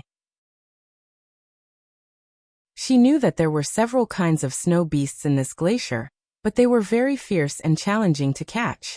In the past, hunting for beasts was not a challenge for her. But now, she sighed softly and murmured to him, "Fui, are you hungry? Can you hunt a hare for me?" Fui did not say anything and left the premises abruptly. Gu Shijio looked around the house and found that Fui maintained it well. Although it was only a temporary residence, the things inside were not simple at all. The ice walls were as clean as a mirror, and there were still paintings hung on the walls. There were paintings of mountains, rivers, as well as clouds. When the different images were placed together, it gave the illusion of being surrounded by green mountains and blue rivers. The floor in the ice house was covered with a white rug which she was sitting on at the moment. Although Gu Shijio was the creator of the universe, she was not obsessed with interior design or the maintenance of any sort of property. As long as the house was clean and neat, she had no other preference. Chapter 2850. Was he being controlled? 2. Most of the things in Gu Zijia's residence were practical and simple. When she traveled around the place, she could sleep almost anywhere, even in crowded places. She never thought that a person could live so luxuriously. Even though he was being controlled to build a temporary residence, he still made it so fine. She felt that the interior of the house was like a piece of art. It looked wonderful and pleasing. This man lived like a poem. He was extraordinary. She did not know who would have the blessing of being his wife. However, with his arrogant temper, it should be difficult for him to fall in love. She retrieved a mirror and looked at herself. Sure enough, she became a little girl now. But this time, it was more outrageous. She looked like a 12 or 13-year-old girl. No wonder it did not seem awkward when she was resting in his arms. Still, the scene seemed rather strange. This room was warm enough that she would not be frozen even if she slept on the ground. Why would she nestle herself in his arms? And more importantly, how long had she been in a coma? There were a lot of questions Gu Zijia's heart, but she could only wait for Fui to come back to get the answers. Before Fui returned, Gu Shijio encountered a few beasts with sharp fangs and claws. A few roars from them caused tremors to the ground, and soon after, the creatures emerged from the snowstorm. They had heads that resembled a tiger's, tails of a leopard, and their whole body was white. At that moment, their fangs were exposed, and their eyes were red. Although their bodies were huge, their movements were as agile as cats. It was as if they could smell the flesh and blood of her body when they rushed directly toward her makeshift ice house. Gu Shijio cursed and grabbed the sword beside her. These fierce beasts were the overlords in this glacier. A paw could easily tear a rhino's skin. A simple wave of their palm could smash a small iceberg. Although the ice house was beautiful, the ice walls were rather thin and probably too weak to defend against these fierce beasts. She stood up with her sword, ready to do whatever she could to stay alive. Although she knew that she could not hold the 4 beasts on her own, it was not her style to sit and wait for death. Bang! Bang! The fierce beasts pounded against the ice wall. Meanwhile, Gu Shijio held her breath in anticipation. She would stand her ground until they tore through the ice house. But to her surprise, the house did not seem to be affected by the beasts. Gu Shijio remained silent, but quietly wondered about the nature of the beasts. Were they simply tigers made out of paper? Perhaps they only looked fierce but were actually useless? The 4 beasts were naturally unwilling to leave. They continuously slammed on the walls of the house from the outside, but did not get any closer to getting in. Slowly, the fierce beasts turned more aggressive and violent. Circling the perimeter in search of a weak spot, one of their paws crashed into a gneiss block on the side of the house and shattered it in an instant. Gu Shijio was shocked as that clearly indicated that these fierce beasts seemed to be rather strong. So why was it that the ice house could not be penetrated? She got up and looked around the house, but did not see any mechanism that was shielding the place. Moreover, as she already knew, the walls were rather thin. It was perhaps only as thick as a regular brick. Nevertheless, there seemed to be some sort of barrier outside the house that made it unbreakable. Gu Shijio breathed a sigh of relief and sat down again. It became apparent to her that Difui was a cautious man. Even when being controlled by a spell, he could still build a fortress of a house. Moments later, another shadow emerged outside the place. It seemed Difui finally appeared. When the four beasts saw him, they were pleased. They roared and rushed toward him from four directions. Gu Shijie was amazed that these fierce beasts knew how to cooperate to surround him.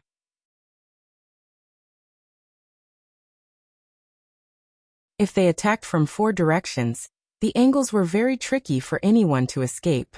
All paths were well blocked and taken care of. No matter which direction the victim hid, he would not be able to avoid their sharp claws. Sponsored content nevertheless, Difui did not hide. He waved his sleeve, and a long sword was formed in his palm. In an instant, many shadows of swords flew toward the four beasts. After about 15 minutes, it was Difui who had taken care of the situation. Gu Shijie observed everything that happened from inside the house, and was slightly stifled. The tricks that Difui utilized were direct and straightforward. He used the same move to take down each beast, and even attacked them at the same spot on their body. They were stabbed in their eyebrows, deep enough for the sword to reach the brain. It turned out that his kung fu was remarkably high. He should be the level of a great deity now. While watching everything unfold, Gu Shijie could not help but wonder if the man would strike her with his sword once he regained control of his body. Just the thought of it made Gu Shijie's neck feel cold. When Difui opened the door, she could not help but shrink into the blanket. Difui fixed his eyes on her, but instead of speaking, he threw a snow deer at the door of the house. Sponsored content. The snow deer was rather large and looked powerful. Its horns were like sharp knives, and its teeth were sharp around the edges. A deer's meat was generally delicious, but it was also challenging to hunt it because they were stealthy in the snow, on top of their sharp teeth and horns. Gu Shijie once hunted one, and never forgot its taste. As it was challenging to shoot, she did not ask him to hunt for this creature. However, he seemed to have gotten hold of it on his own. Gu Shijie was delighted, but at the same time, there was a hint of doubt in her heart. Her controlling spell was compelling, forcing the one being controlled to do what she asked him or her to do. Therefore, Difui should have followed her instructions instead of finding a different creature on his own accord. What happened this time? Did she make a mistake when she cast the spell? Just as she was thinking of the possible answers, a snow rabbit was thrown at her feet. Difui spoke in a dull and expressionless manner. "Your snow hare." Sponsored content. Gu Shijie was speechless. It seemed that the controlling spell did not fail. Perhaps the snow deer's presence was an accident.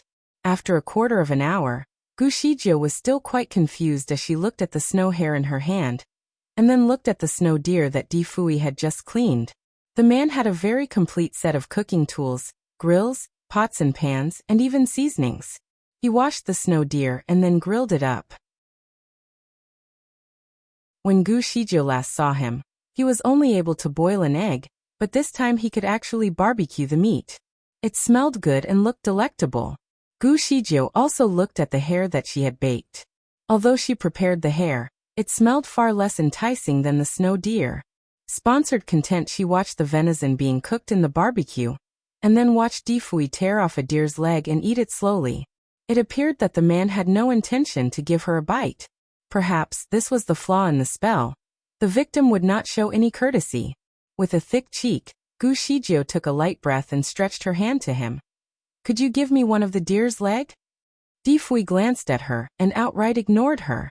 Gu Shijie was speechless. It seemed that a normal discussion was not possible under the spell.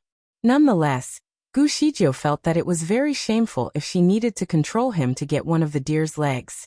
Well, since she got a hare, she decided to be contented and just eat it. While Gu Shijie ate the half-baked hare, Difui was already done with 2 of the deer's legs. Then he picked up the rest of the deer and walked away, but when he came back, his hands were empty. If you find any errors, broken links, non-standard content, etc., please let us know so we can fix it as soon as possible. Note: please download the sponsors game to support us.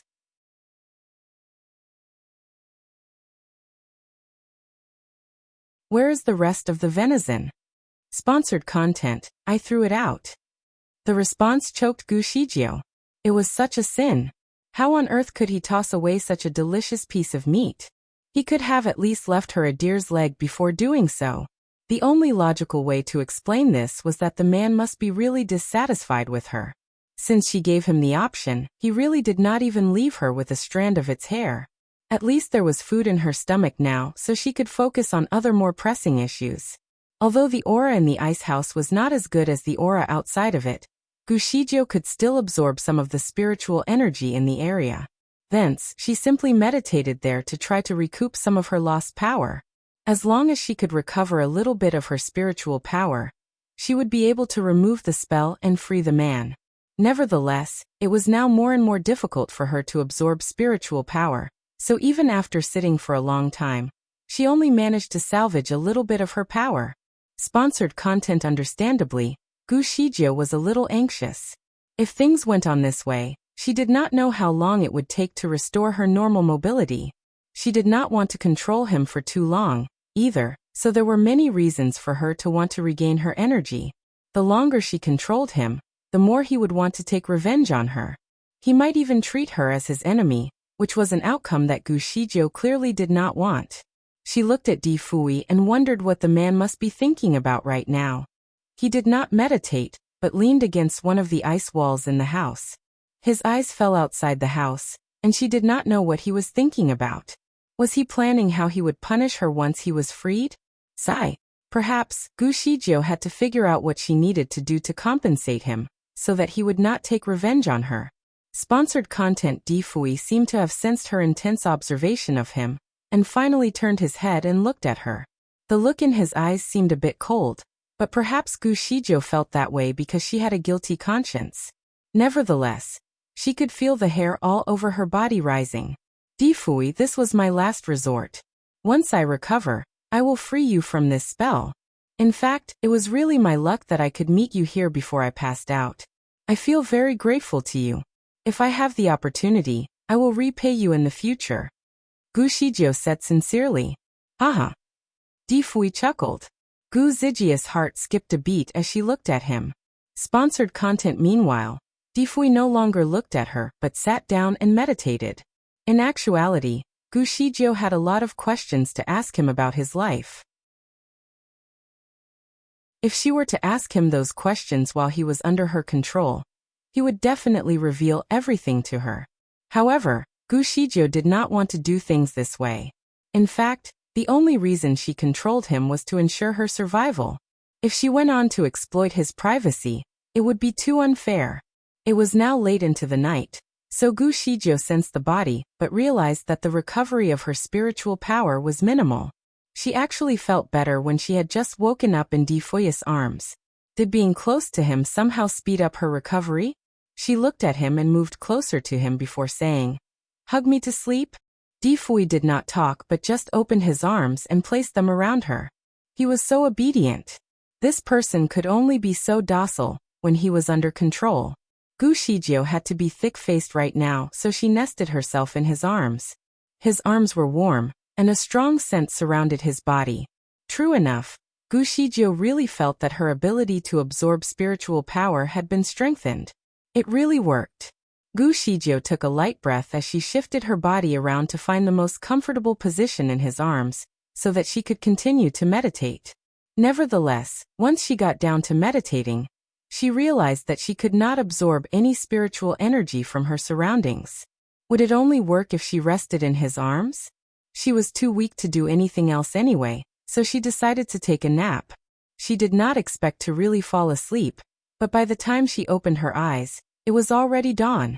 If you find any errors, broken links, non-standard content, etc., please let us know so we can fix it as soon as possible. Note: please download the sponsors game to support us.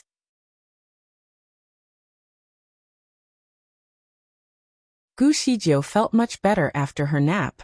Upon waking, she felt stronger and healthier. Gushijo opened her eyes and noticed that Di Fui was already awake, but still continued to hug her and make her feel comfortable.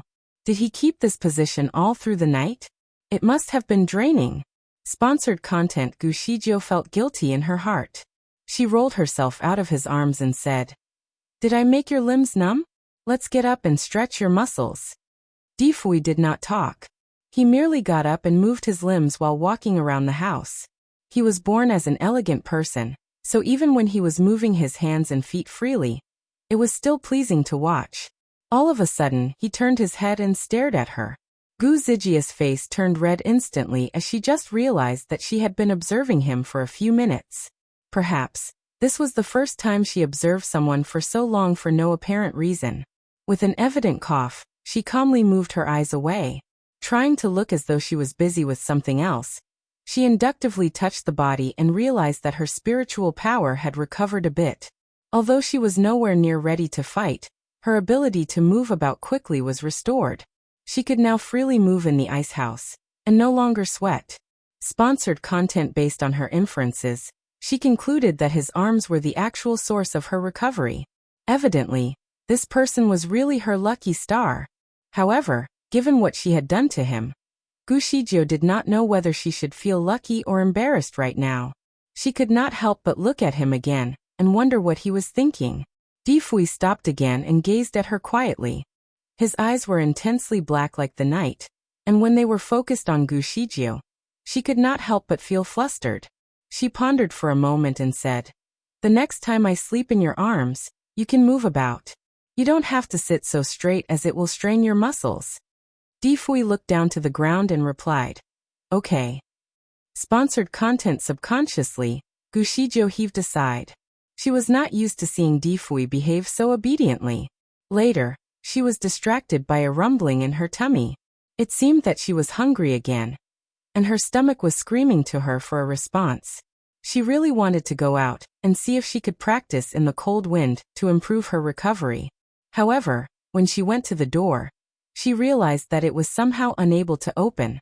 It seemed that the door was made out of some heavy metal, which she could not push aside with her current strength. She was still very weak, perhaps only having the strength of a little kid. Her inability to open the door on her own made her feel demotivated.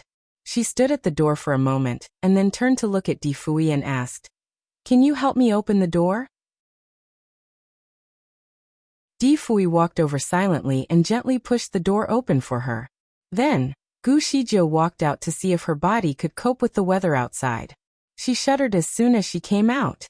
The wind was chilly and drilled straight into her bones. Meanwhile, her hands and feet quickly turned cold, and goosebumps came out one after another. Sponsored content adamant to see her surroundings, she resisted the cold and looked around. The construction of this ice house was very secure, and it was well positioned. Behind the house, there was a giant ice cliff. There were ice peaks on the left and right of the cliff, but the space in front of it was open land. In this way, the strong wind would not cause any danger to the house.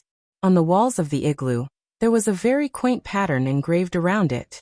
Gu Shijio stared at the design for a moment, as she found it to be a bit familiar. She felt like she had seen it some years ago, but could not seem to recall the details. "Who taught you how to carve this pattern?" She could not help but ask him. "I learned it without a teacher." Gu Shijio looked at him again and sighed. "The engraving looks very mature. It does not seem like something that one can learn without a teacher. Are you the reincarnation of an ancient god? Can you somehow still recall your abilities?" Difui gently smiled and finally asked her, "If I am an ancient god, would you know me?"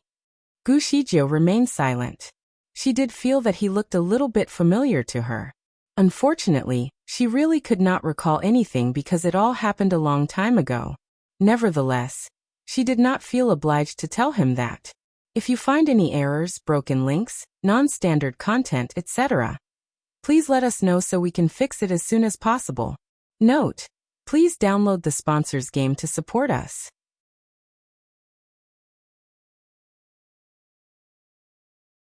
Even if you are the reincarnation of an ancient god, you must have changed your outlook in this life. Thus, even if I knew you in your past life, I would not be able to recognize you in this life. Sponsored content. Difui looked at her intensely and blinked a few times in quick succession. Nevertheless, he did not speak. Meanwhile, Gu Shijio stepped closer to him and asked him hopefully, "Do I look familiar to you?" Difui moved his eyes away from her and faintly replied, "I have no impressionable opinion on people with a common face." Gu Shijio was speechless. In fact, she was a bit angry with his last remark. I have a common face. I find my appearance to be unique. Whenever she appeared undisguised in public, she was like a beautiful landscape that always attracted attention. She would probably still look stunning even after she rolled around in a pile of charcoal. Perhaps Di Fui just had a bad taste in women. Sponsored content. The man looked at her face again, and replied with just one sentence. I do not see it. Gu Shizhou did not know what to say. Maybe it was better for her just to dismiss it. Besides, why should she care about the preference of a man with bad taste? After surveying the outside a little more, she realized that it was just too cold for her to stand up properly. She had covered herself in the thickest coat that she had, but she still could resist the chill that drilled into her bones. Just then, a gust of wind blew over her and forced her to take a few steps back. While walking backward, she tripped over something and almost fell. Subconsciously, she screamed, "Catch me!" Di Fui was very obedient and grabbed her into his arms. While in his embrace, Gu Shizhou realized that he was wearing a very thin set of robes. In fact, it was so thin that it was still fluttering from the gust of wind that just passed them. Nevertheless, while resting in his arms, she felt the warmth similar to standing in front of a hot stove. Sponsored content. Her hands and feet that were almost frozen by the cold quickly warmed up. At first, she wanted to step away from the man once she was able to steady herself. Nonetheless, at this moment, she did not feel like leaving his arms. She paused for a while and decided to have a thick face. Instead of standing on her own, she whispered, "Take me to the wind vortex and let me give it a try." Okay. He carried her and walked over. This vortex of wind was more prominent than they had ever seen it before. When they entered, Gu Shizhou caught a cold, and the veins in her body were almost frozen. Soon, she seemed to be losing her consciousness and was having blackouts.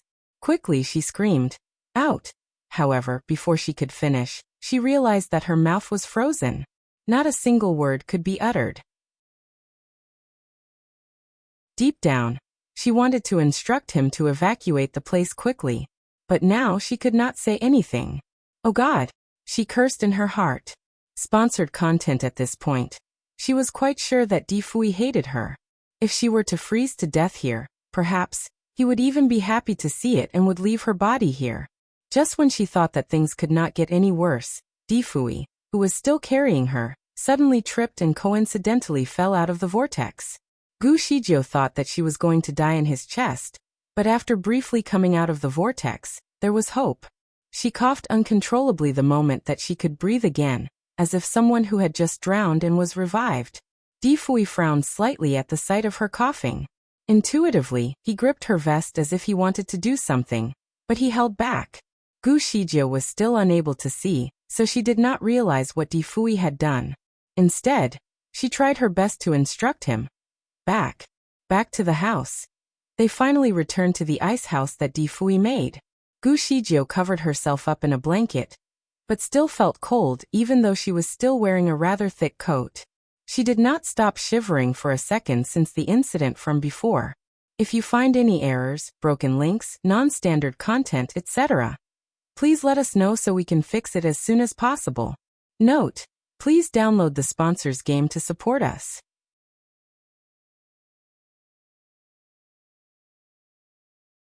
The cold felt like sharp needles poking her all over her body, especially in her hands and feet.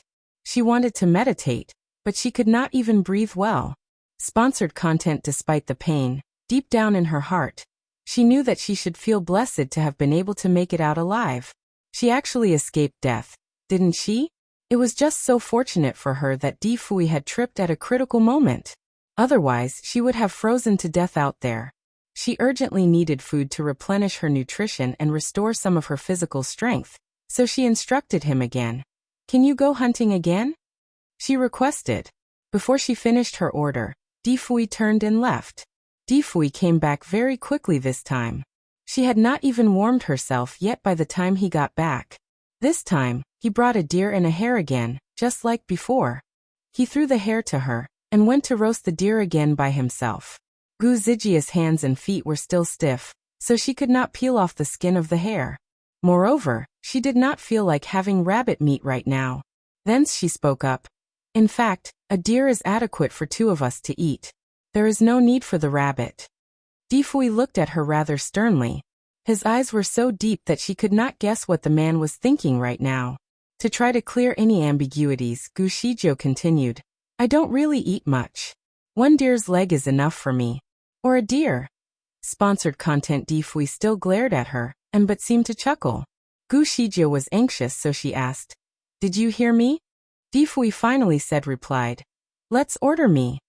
Gu Shizhou went stiff. She looked up at him, and was somewhat confused. To her surprise, Difui's lips were curved upward at this time. If you don't order me, how can I execute something for you? Something was not right. Theoretically, while under control, he should not be able to say such a thing to her. You, Gu Zijia's heart pumped faster. Sponsored content. Difui lazily stared at her, and raised his eyebrows. Have you freed yourself from the spell? Difui chuckled again but did not speak. Meanwhile, Gu Shizhou was not about to stop asking questions. She silently used a spell to give the man a basic order. Then, she looked at him and watched as he just stared at her in return without doing anything that she had instructed. Apparently, the man was no longer under her control. But how did he do it? Her spell had never failed her before. Gu Shizhou wondered if it was because her spiritual power had significantly reduced. However, before she could even be sure, Difui spoke. You once promised that you would never use the control spell again on me. I didn't expect you to break your promise so quickly. Difui stepped closer to her. The aura around him was extremely intense and overbearing for the weakened Gu Shizhou. She had to suppress the urge to retreat at that point. Her bad deed was called out so bluntly by him. She was so embarrassed that she suddenly felt her face heat up. I was forced to do so. I am sorry. Sponsored content. That's it. I said. I will compensate you. How do you plan to compensate me? Difui looked down at her and asked. Gu Shizhou heaved a sigh and opened up the storage space on her body. She took out all the valuable things inside that almost filled up the entire house. You can pick out something from any of these things. There were a variety of precious things in her storage space. All her prized assets and possessions were here with her. However, Difui did not even spare a second to look at those things. He kept his eyes focused on her and continued. You know what I want most? Gu Shizhou remained silent. She naturally knew and understood what he wanted. He wanted her to free him from being her disciple. That is not possible for the time being. My current strength will make it impossible for me to resist being struck by lightning from the heavens. When can it be done? Perhaps in a few more years. She only had a few more years to live, so she would lift the discipleship before she was immortalized. A few more years? Difui did not sound satisfied with her answer. If I have calculated it correctly, after you practice for a month here, you should be able to restore yourself to your previous strength. Why should it be dragged for a few more years? If you find any errors, broken links, non-standard content, etc., please let us know so we can fix it as soon as possible. Note: please download the sponsors game to support us.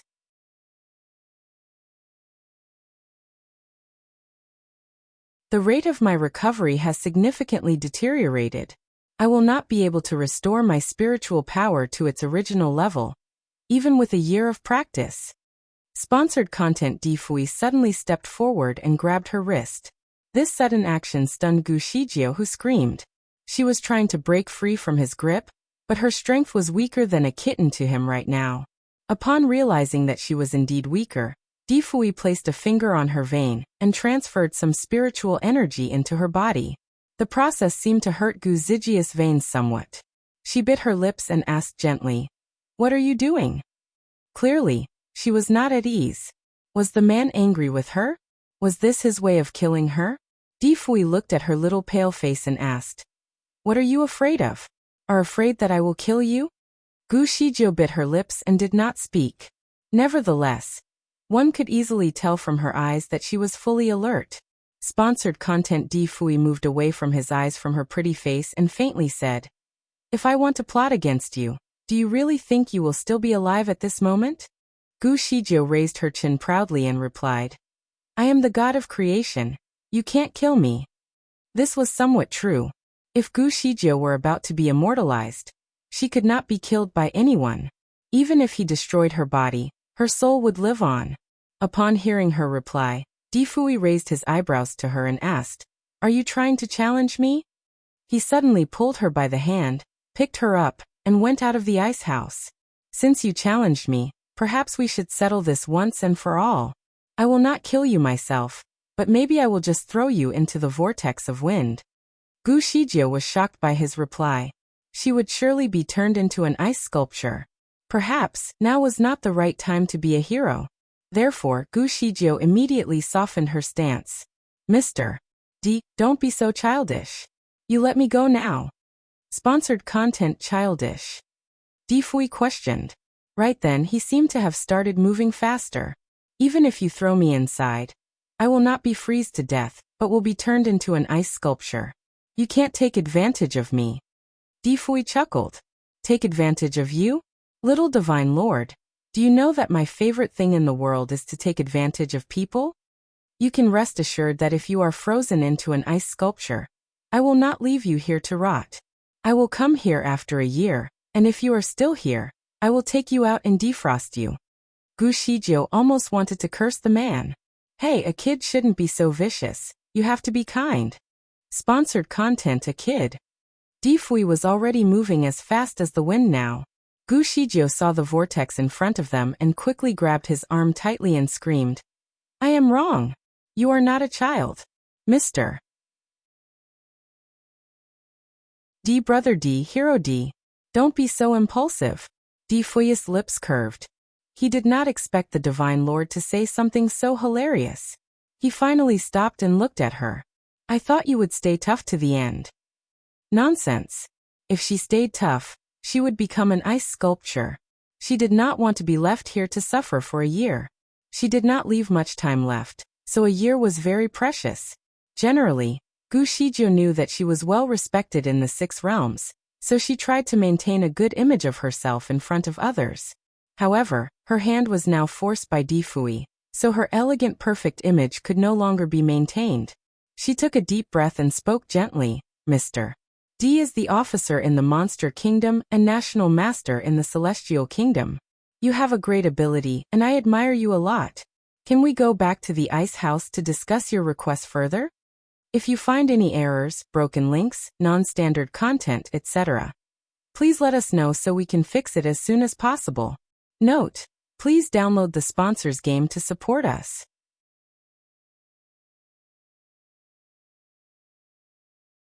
Difui looked down at her and saw her shivering from the cold.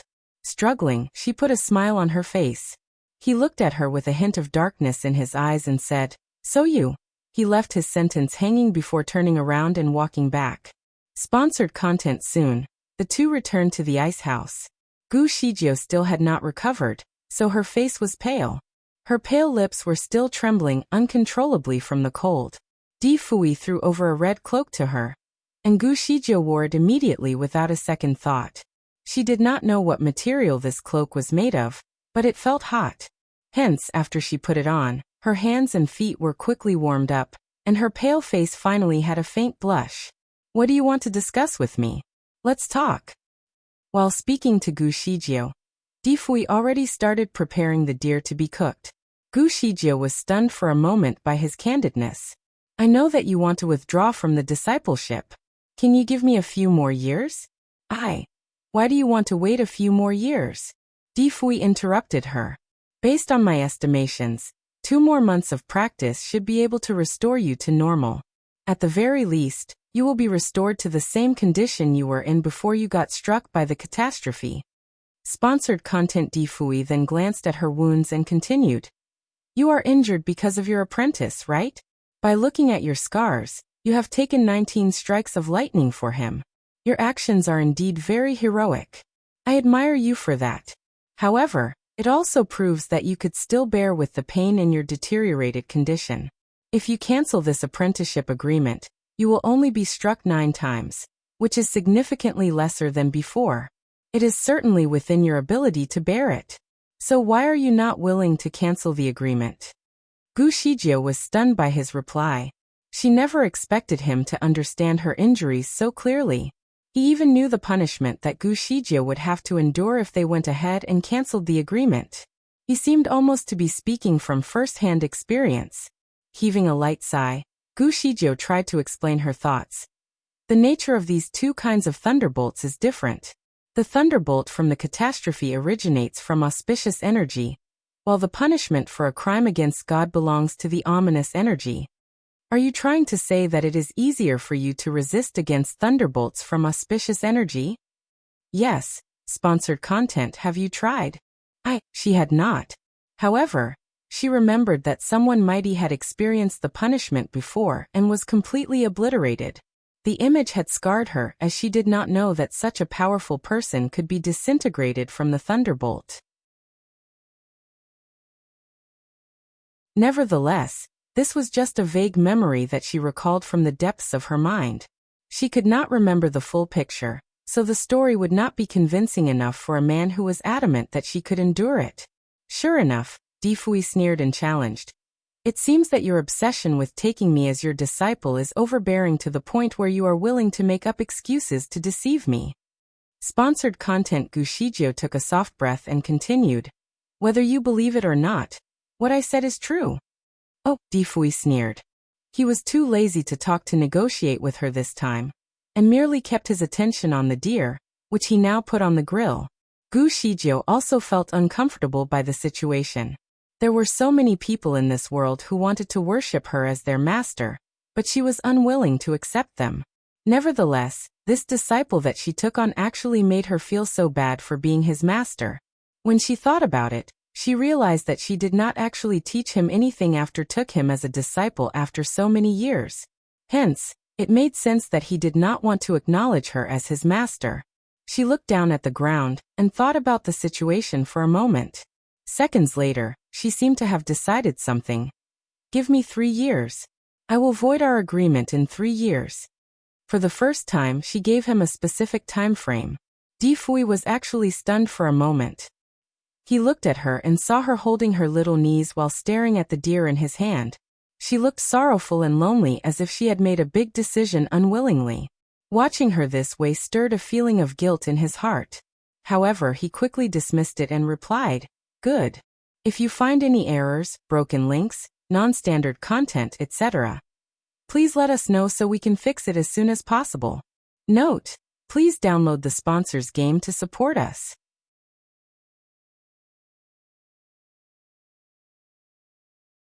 Difui had no intention to be her apprentice, and certainly did not want to be like Fan Qianshi.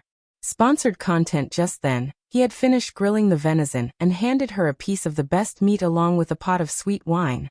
Come drink this wine. Gu Shijie did not reject his offer. She ate the meat while sipping on the fine wine and sighed in her heart. Sure enough, after she gave him a firm promise, she got treated differently from the man. The meat that he prepared for her was delicious, the wine was good, and she had a big cloak wrapped around her body to keep her warm despite the harsh temperatures. All in all, this was actually a blissful moment. Perhaps, she did not need to expect any more trouble from the man? Gu Shijie suddenly felt that it would be such a bad thing for her to give up a few years of her life if it meant that her present would be more bearable. She ate a piece of venison meat and drank another mouthful of liqueur, before wrapping herself up comfortably in her big cloak and slept. When she woke up, she found herself in his arms again. Apparently, the man had fallen asleep next to her on the soft bed. She leaned in his arms and had one leg wrapped around his waist. Both of them were even sharing the same blanket. Quietly, Gu Shijie rolled out of his arms like a thief in the night, trying to think of what she might have done while she was sleeping. She remembered that she experienced frostbite while resting, and her blood did not flow smoothly. However, she had no recollection of snuggling herself into his arms. How could they sleep together so closely? This was only suitable for a husband and wife. Sponsored content. Fortunately, there was no third party to see them here. Otherwise, she would not even know how to begin explaining the situation. Are you awake? How do you feel? Difui also sat up and looked at her tenderly. Gu Shijie frowned and quickly clarified. How did I get into your arms? Difui replied. Good question. I was lying here comfortably, and then you rolled over, lifted my arm, and the rest is self-explanatory. I couldn't even push you away and had to sleep next to you. Gu Shijio was speechless. This certainly did not sound like her. But perhaps, deep down in her subconscious mind, she knew that she could recover better in his arms, so she automatically gravitated to him. Sponsored content. Difui stretched his waist and sighed. My arm is numb because of you. You shouldn't sleep here. Gu Shijio replied confidently. Oh, then where should I sleep? Do you want me to sleep outside the ice house? Of course not. But you can actually build another house. I can, but I only prepared one set of furnishings. It would be a bare house if I built another one. Therefore, it won't be so warm. Why don't I build one and you move out? Sponsored content. Gu Shijio remained silent. Although she did not care about living a lavish lifestyle, she was so weak now to argue with the man. Also, if she slept in an empty ice house, she would probably even fall sick. And frankly, it did not seem right for her to ask him to sleep in a bare house either. Given all that he had done, maybe it was not a big deal to sleep in the same house, since no one would see them. Difui was not a person who liked to gossip either, so he would not spread the news. All she needed to do was to be more conscious of the way she slept. And, even if she ended up in his arms again, it would only mean that her recovery would be faster. Therefore, Gu Shijio did not argue on this issue anymore. She checked her body and was surprised to find that the spiritual power in her body already seemed to be flowing mildly. She could now calmly meditate. She raised her eyes to his face and asked, "When are you leaving?" Difui smirked. "Are you rushing me away?" "No. It's just that I have a request." "What is that?" "If you are leaving in the next 2 days, can you leave me the house temporarily until you come back the next time?" "Oh yeah. And don't throw away the unfinished venison. I could live on that for a few days." She figured that although she was able to practice her spiritual power now, she still needed to eat. Perhaps after 3 days of recuperation, she should be able to take care of herself. If you find any errors, broken links, non-standard content, etc., please let us know so we can fix it as soon as possible. Note: please download the sponsors game to support us.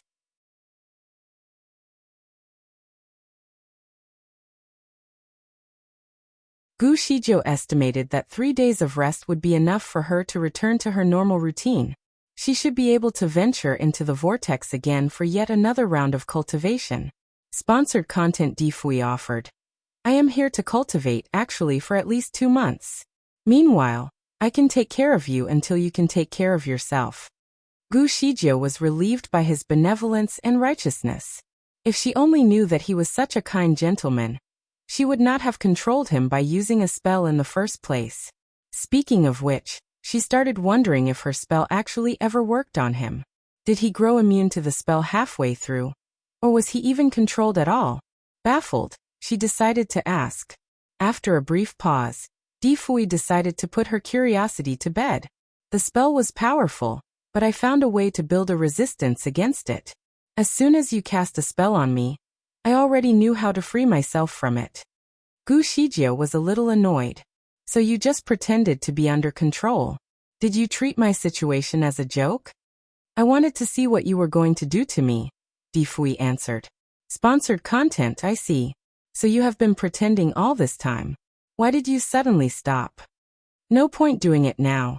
Besides, I refuse to be taken advantage of any longer. Silence filled the air for a moment.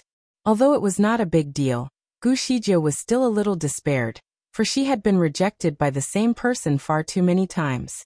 Are you really that reluctant to be my disciple? Do you know how many people have I rejected?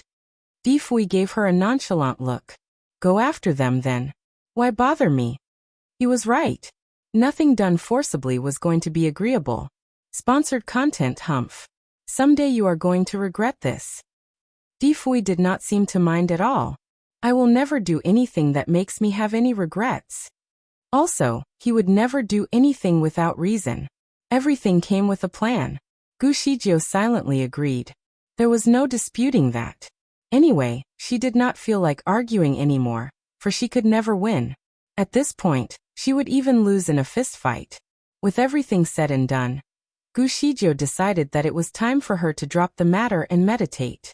However, as soon as she sat down, he immediately pulled her up. "You cannot do this alone. Let me help." He then pulled her into his arms and sat her down on his lap. He did not seem to any form of awkwardness despite them sitting together at such close proximity. Gushijio, however, was clearly uncomfortable. "I do not need your help. I can cultivate on my own."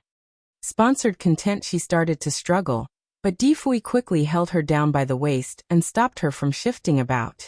"Why are you struggling? You should know that you will recover better in my arms," Difui answered in a puzzled tone. Obviously, Gushijio knew that was the case, but she was still uncomfortable. "We are not exactly close to each other. Shouldn't we keep a distance?" Difui questioned her point. "That is strange. Before this, you kept trying to get close to me, didn't you?" Gushijio could not reply at first, for she did not know how to handle his accusation. Nevertheless, she needed to correct him. "You have always been a disciple to me. I was injured, so it was only necessary that you took care of me. Plus, the minor skin contact was unavoidable. However, now that you refuse to be my disciple, it does not feel right for me to trouble you any longer." Difui froze momentarily. Swiftly, Gushijio rose and walked out of his embrace. She went to another corner of the room and started meditating on her own. Meanwhile, Difui watched as she became completely absorbed in her meditation. All of a sudden sense of recklessness struck him. He used to have the privilege to be by her side, but he pushed her away. As for Gushijio, her recovery did not happen as planned. After a month, only 10% of her spiritual power was recovered. If you find any errors, broken links, non-standard content, etc., please let us know so we can fix it as soon as possible. Note: please download the sponsor's game to support us.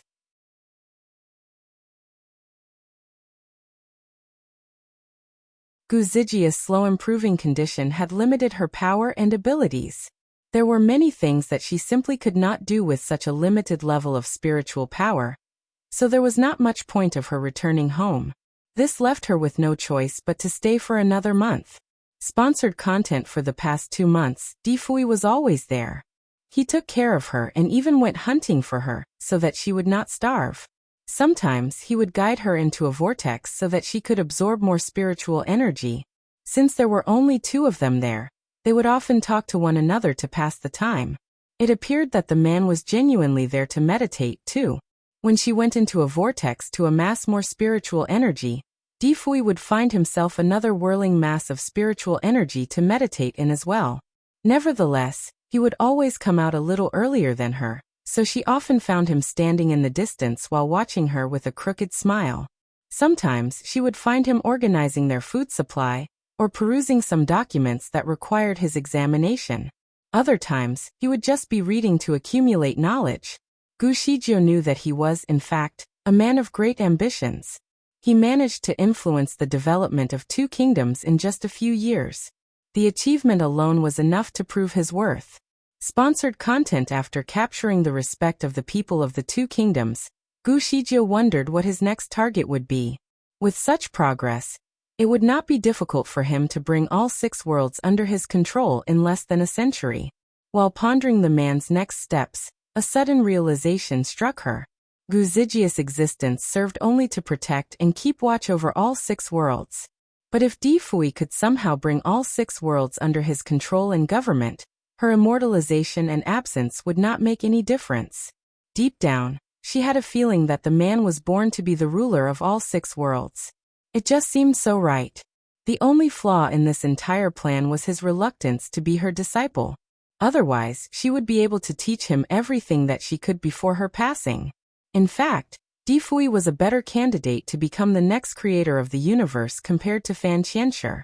"Difui, what do you think about my role here?" Gushijio finally asked. Sponsored content: Difui was reading when she suddenly raised the question, so he looked at her in slight confusion and asked, "What about your role?" "I am the creator of the universe, a divine being who is worshipped by all." "What about that? Would you like to take over my role and become the ruler of the 6 worlds?" Sponsored content. I would not like that at all. Difui rejected without the slightest hesitation.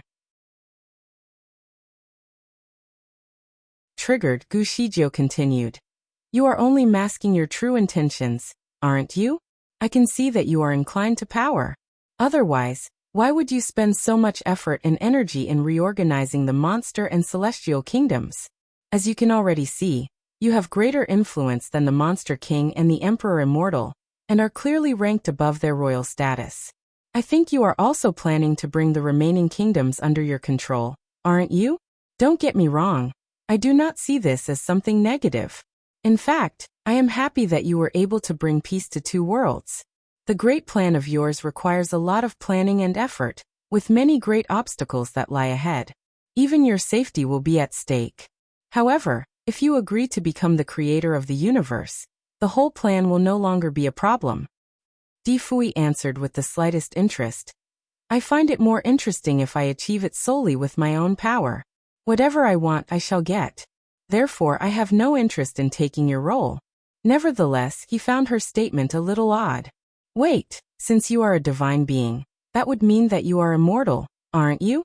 Why should anyone need to succeed you? Gu Shijio jokingly replied. Even a divine being will eventually face her death, or become dormant for a very long time, as I have done for the past tens of thousands of years. If I had a successor to govern the world, it would not have become the mess that it is today.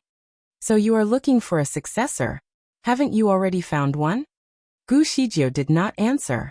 Do you still insist on taking me as your disciple? Are you going against your own words right now?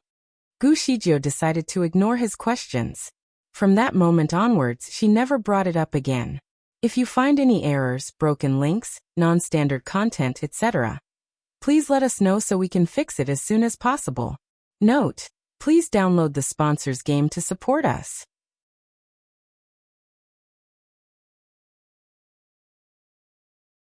It was a common belief that when a man and a woman worked together, the chemistry between the opposite sexes would often result in positive outcomes. This belief was proven with the dynamic duo's increased efficiency. Sponsored content. Just 2 months later, Gu Zijia's spiritual power had substantially recovered by more than 20%, which was even higher than expected. Clearly, Difui had something to do with that. The unexpected increase in Gu Zijia's spiritual power had also largely enhanced her kung fu. Therefore, she now had access to some of the spells that she had not been able to use for a long while. Clouded by the satisfaction, the more Gu Shijio looked at Difui, the more pleasing he became to her eyes. She cultivated all alone in the glacier for 6 months before, but the painstaking effort only ended up increasing her spiritual power by 2%. That seemed to be the maximum that she could achieve. Never had she thought that her cultivation this time around would result in significant improvements. She suspected that the little ice cabin that Difui had built must have contributed to the unexpected improvement. Perhaps, Difui's regular embrace was part of the reason, too. They were not exactly close, so there was no way she could ask him to hang around just in case she needed him again. However, she could talk to him about letting her keep the ice cabin. After all, she needed a place to stay during her next visit to the glacier. Sponsored content. She told him about keeping the cabin, and he quickly agreed with only one condition. He requested her presence for a trip to the Devil Kingdom. Puzzled, she studied him for a while to figure out his intention. I believe that your next visit to the Devil Kingdom is by invitation, right? Anyway, you have earned enough respect for them to treat you like an honorable guest, so there should not be any need for me to be there. My presence is not required to make you look any better, so why bother? Smilingly, Difui responded somewhat ambiguously. Are you really there to make me look better? Can't you be there just to bask in my fame and status? Gu Shijio turned her head away from him. Stop trying to fool me. I am not related to you in any way. Difui did not know how to answer her. He just stared at her blankly as he took another step forward. Is that a yes or a no? Sponsored content. Gu Shijio did not even look back. Relax. I only need 3 more days here. See you then. She waved goodbye to him. Slowly, she walked into the blizzard again. Difui stood and watched as she gradually disappeared in the snow. A moment later he returned to the ice cabin, and took a walk around the house while tracing the walls from time to time. It did not take long before a complete set of jewelry emerged in different corners. There was a hairpin, a necklace, a bracelet, and a pair of earrings. The jewelry set was the one that he offered to Gushijio as a gift not too long ago. He picked them up and started talking to the accessories. She is unaware that part of her speedy recovery is because of you. I know that she will eventually accept these gifts. It is only a matter of time. When I am accomplished and recognized, I will formally give you out to her again. He stood frozen for a while, trying to immerse himself in her sweet scent that still lingered in the air. With his eyes closed, he seemed to open up his arms in a hugging motion. Sponsored content. Gushijio was still worried about her disciple, so she decided to return to Tianyin Valley to examine his injuries. What had happened between them was unpleasant, so she decided to keep a low profile and snuck into Tianyin Valley without alerting anyone. Everything in the Tianyin Valley was just the same. The serenity remained undisturbed. Even with her absence for the past 2 months, the place was still surprisingly tidy and well organized. While maneuvering through the Tianyin Valley, Gushijio hid her tracks by using the invisibility spell. By merely eavesdropping on a conversation between her servants, she knew that Fan Qianqi's injuries were almost fully recovered. He was able to walk on his own, and had started to work hard on improving his kung fu. His impressive achievement in upgrading his status to a great deity had also attracted many to come here and congratulate him. If you find any errors, broken links, non-standard content, etc., please let us know so we can fix it as soon as possible. Note: please download the sponsors game to support us.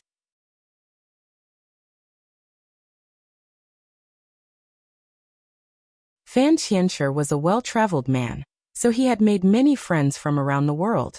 Sponsored content. When Gushijio visited, she noticed a few groups of people coming in and out to visit him. These visitors were from different worlds, and some of which were elites from where they resided. Gushijio was quite delighted for her disciple. Although Fan Qianshi had done something that he should not have, she could not deny that he had got the potential to be very successful. As long as she could erase his emotional entanglement for her, he would be an excellent successor to her role. Hopefully, his last punishment had made it clear to him where to draw the line. Sponsored content. Gushijio continued to wander around the valley, and before she knew it, she was already in Fan Qianqi's backyard. Fan Qianshi was there, but he was not alone. He was with a young lady dressed in light purple who had a lovely face and a distinct devil aura. Gushijio knew about her identity as she was the daughter of the Devil King. Coincidentally, she happened to be the king's favorite daughter. She was a little young, ignorant, and slightly overbearing. Yet overall, she was not a bad person by any means. She was known as Yin Mingzhu. They first crossed paths when Fan Qianshi was in the Devil Kingdom on a business trip. The princess fell in love with him at first sight and began clinging to him like a leech, but the affection was, unfortunately, not mutual. At the time, Fan Qianshi kept trying to stay away from her as he found her affection somewhat troubling and annoying. Fan Qianshi once talked about it with Gushijio, but she was not quite bothered by such petty matters. A great man would naturally attract the eyes of many women. In fact, she was happy for him. Sponsored content. As soon as Fan Qianshi saw her expression of delight, he turned his head all of a sudden and briskly walked away, leaving Gushijio in a rather awkward situation. She was quite puzzled by the oddity of his behavior back then, thinking that he must have come to his rebellious phase as a teenager. Retrospectively, things made more sense. The princess visited a few times to see him, but was never let in. This time, it would seem that he finally let her in, and here they were in Fan Qianqi's backyard. Had Fan Qianshi changed his mind? This time, Gushijio was interested in finding out more, so she stayed invisible and watched. The pair seemed to be fighting. Fan Qianshi remained stern, while Yin Mingzhu was obviously annoyed. It did not take too long for Gushijio to get a hold of what was going on. Yin Mingzhu was here to tell Fan Qianshi some news about the Devil Kingdom, which was why he finally allowed her to enter. Instead of talking about the news that mattered, Yin Mingzhu started bringing up nonsense to Fan Qianshi. She began to talk about how much she missed him, which was annoying to him. Finally, Fan Qianshi could not stand it anymore and asked her to leave. He would only expect her to talk about business matters if she intended to stay. Sponsored content. Yin Mingzhu could not hide the bitterness on her face, but was too timid to argue with him. So she told him what he needed to know about the Devil Kingdom. She did not tell him everything, though, because she did not feel appreciated.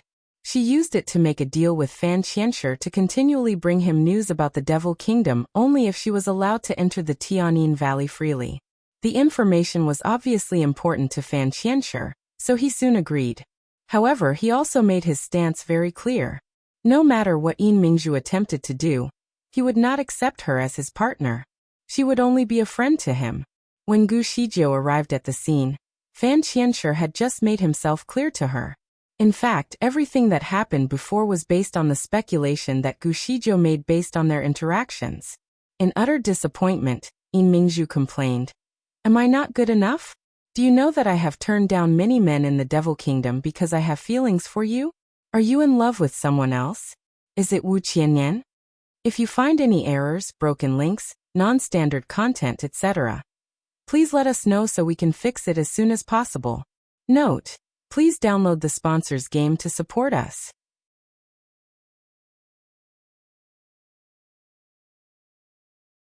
Fan Qianshi was irritated. "It is none of your business."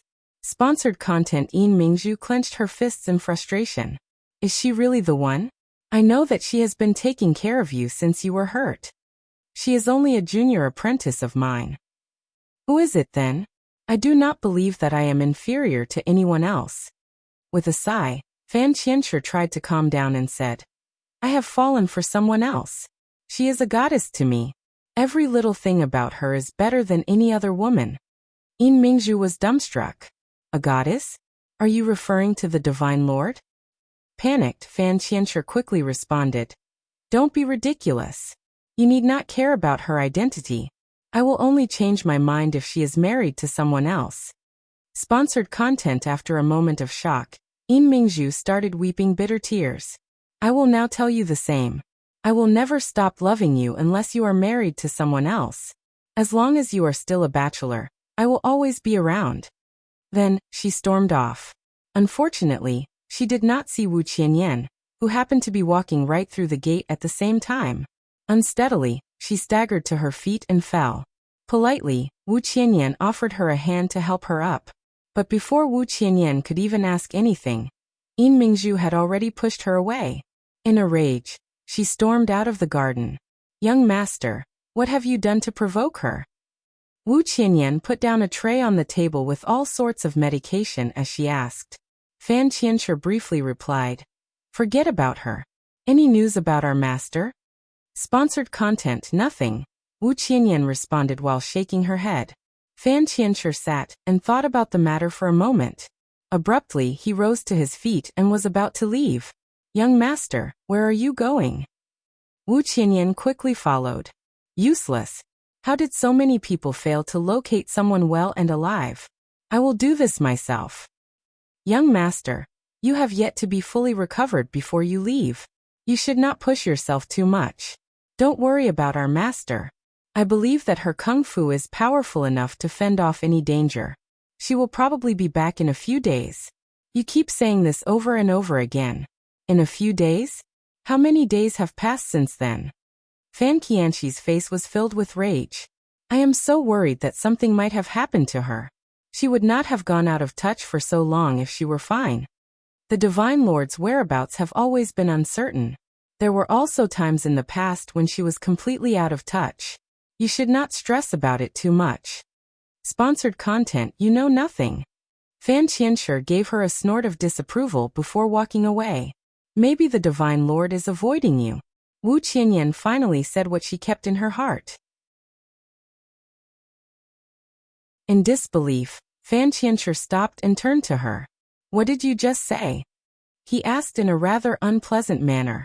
Wu Qianyan could no longer keep quiet about it, so she started speaking her mind. "You know it very well. You have been developing inappropriate feelings for our master." She was completely annoyed by it, so she punished you. "Young master, haven't you had enough punishment already? Are you trying to make her even angrier?" "Young master, The Divine Lord is our master. You should not be doing this to your master. Please, I beg you to drop the obsession and stop holding on to your feelings for her. Fan Qianshi looked at her sternly. You too? I know she is my master, but what is wrong about that? Are there any rules that forbid the relationship between a master and a disciple? But she is the Divine Lord, the creator of the universe. She is not just anyone's master. It is incomparable.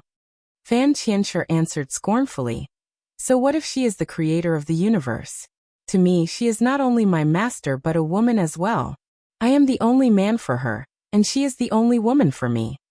Wu Qianyan could not believe what he just said. Young master, you should not have said that. Our master would not be pleased if she heard it. She would punish you or even banish you again. If you find any errors, broken links, non-standard content, etc., please let us know so we can fix it as soon as possible. Note: please download the sponsors game to support us.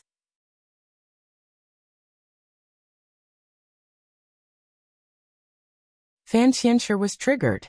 With his fists clenched, he decided to look past his concerns and told her how he truly felt. I will never stop pursuing her unless she is married to someone else. Even if she banishes me, I will still come back to her and stick around stubbornly. Sponsored content. Wu Qianyan was dumbfounded. Gu Shijiu, on the other hand, was starting to get distressed by him. After weighing her decisions, she chose to leave right away. I will never stop pursuing her unless she is married to someone else. His words kept playing back in Gu Zijia's head, pushing her to come up with a solution. Sponsored content. He was the only disciple that she ever had. So his complete banishment was not an option. Moreover, banishing him would not solve the problem at all, as he seemed very determined to pursue her, regardless. Killing him was not an option either. So it seemed that there was only one way she could end the entanglement for good: by marrying someone else. However, there was a problem with that option. She only had 3 years left to live. There were many things that she needed to attend to within that time. So finding a relationship was surely not a priority. Even if she chose to marry someone else, it would only be a show to fool Fan Qianshi. Sponsored content. Besides, Fan Qianshi's keen intelligence was not to be underestimated. If she simply put on a show, there was no way he would believe it. Things would be worse if he found out about the truth. Given his rebellious behavior, he would probably be driven to do unimaginable things. She believed that Fan Qianshi would not harm the man that she chose to marry while she was around. But once she was immortalized, perhaps the man would become an unfortunate victim of Fan Qianshi's rage. Gu Shijiu did not want to push any man to his death, so the man that she chose to marry had to be single and superior in many ways. There would be no feelings involved, only business. She did not want to leave any problems for the future. Sponsored content. She wondered who would be the best candidate, so she started creating a list of possible men, but none of them truly fit her criteria. Some of them were disqualified because of their incompetence, while some were ineligible due to their personalities. Others had feelings for her, whom she would very much like to avoid. Just as she was about to give up hope, De Fuy's name somehow came into light. Many of De Fuy's qualities could immediately outshine Fan Qianshi's. Also, he had always kept his distance, so there was no way he would fall in love with her. Therefore, he seemed to fit her criteria perfectly. However, there was a problem. It was complicated to talk business with the man, for there was nothing that she could use to buy him over. He was wealthy enough to resist any of her offers. Also, he was already irritated enough by her consistent approach to keeping him as a disciple. He would surely not approve of the whole idea of them getting married, and must think that she must have gone mad from first pursuing him to be her disciple, and now her husband. So perhaps the man was not an appropriate candidate, after all. But who else could she possibly find? She was troubled. She spent the next 2 days looking for a candidate, but could not find any.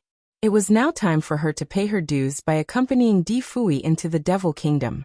The place where they agreed to meet was in the closest city to the entrance of the Devil Kingdom.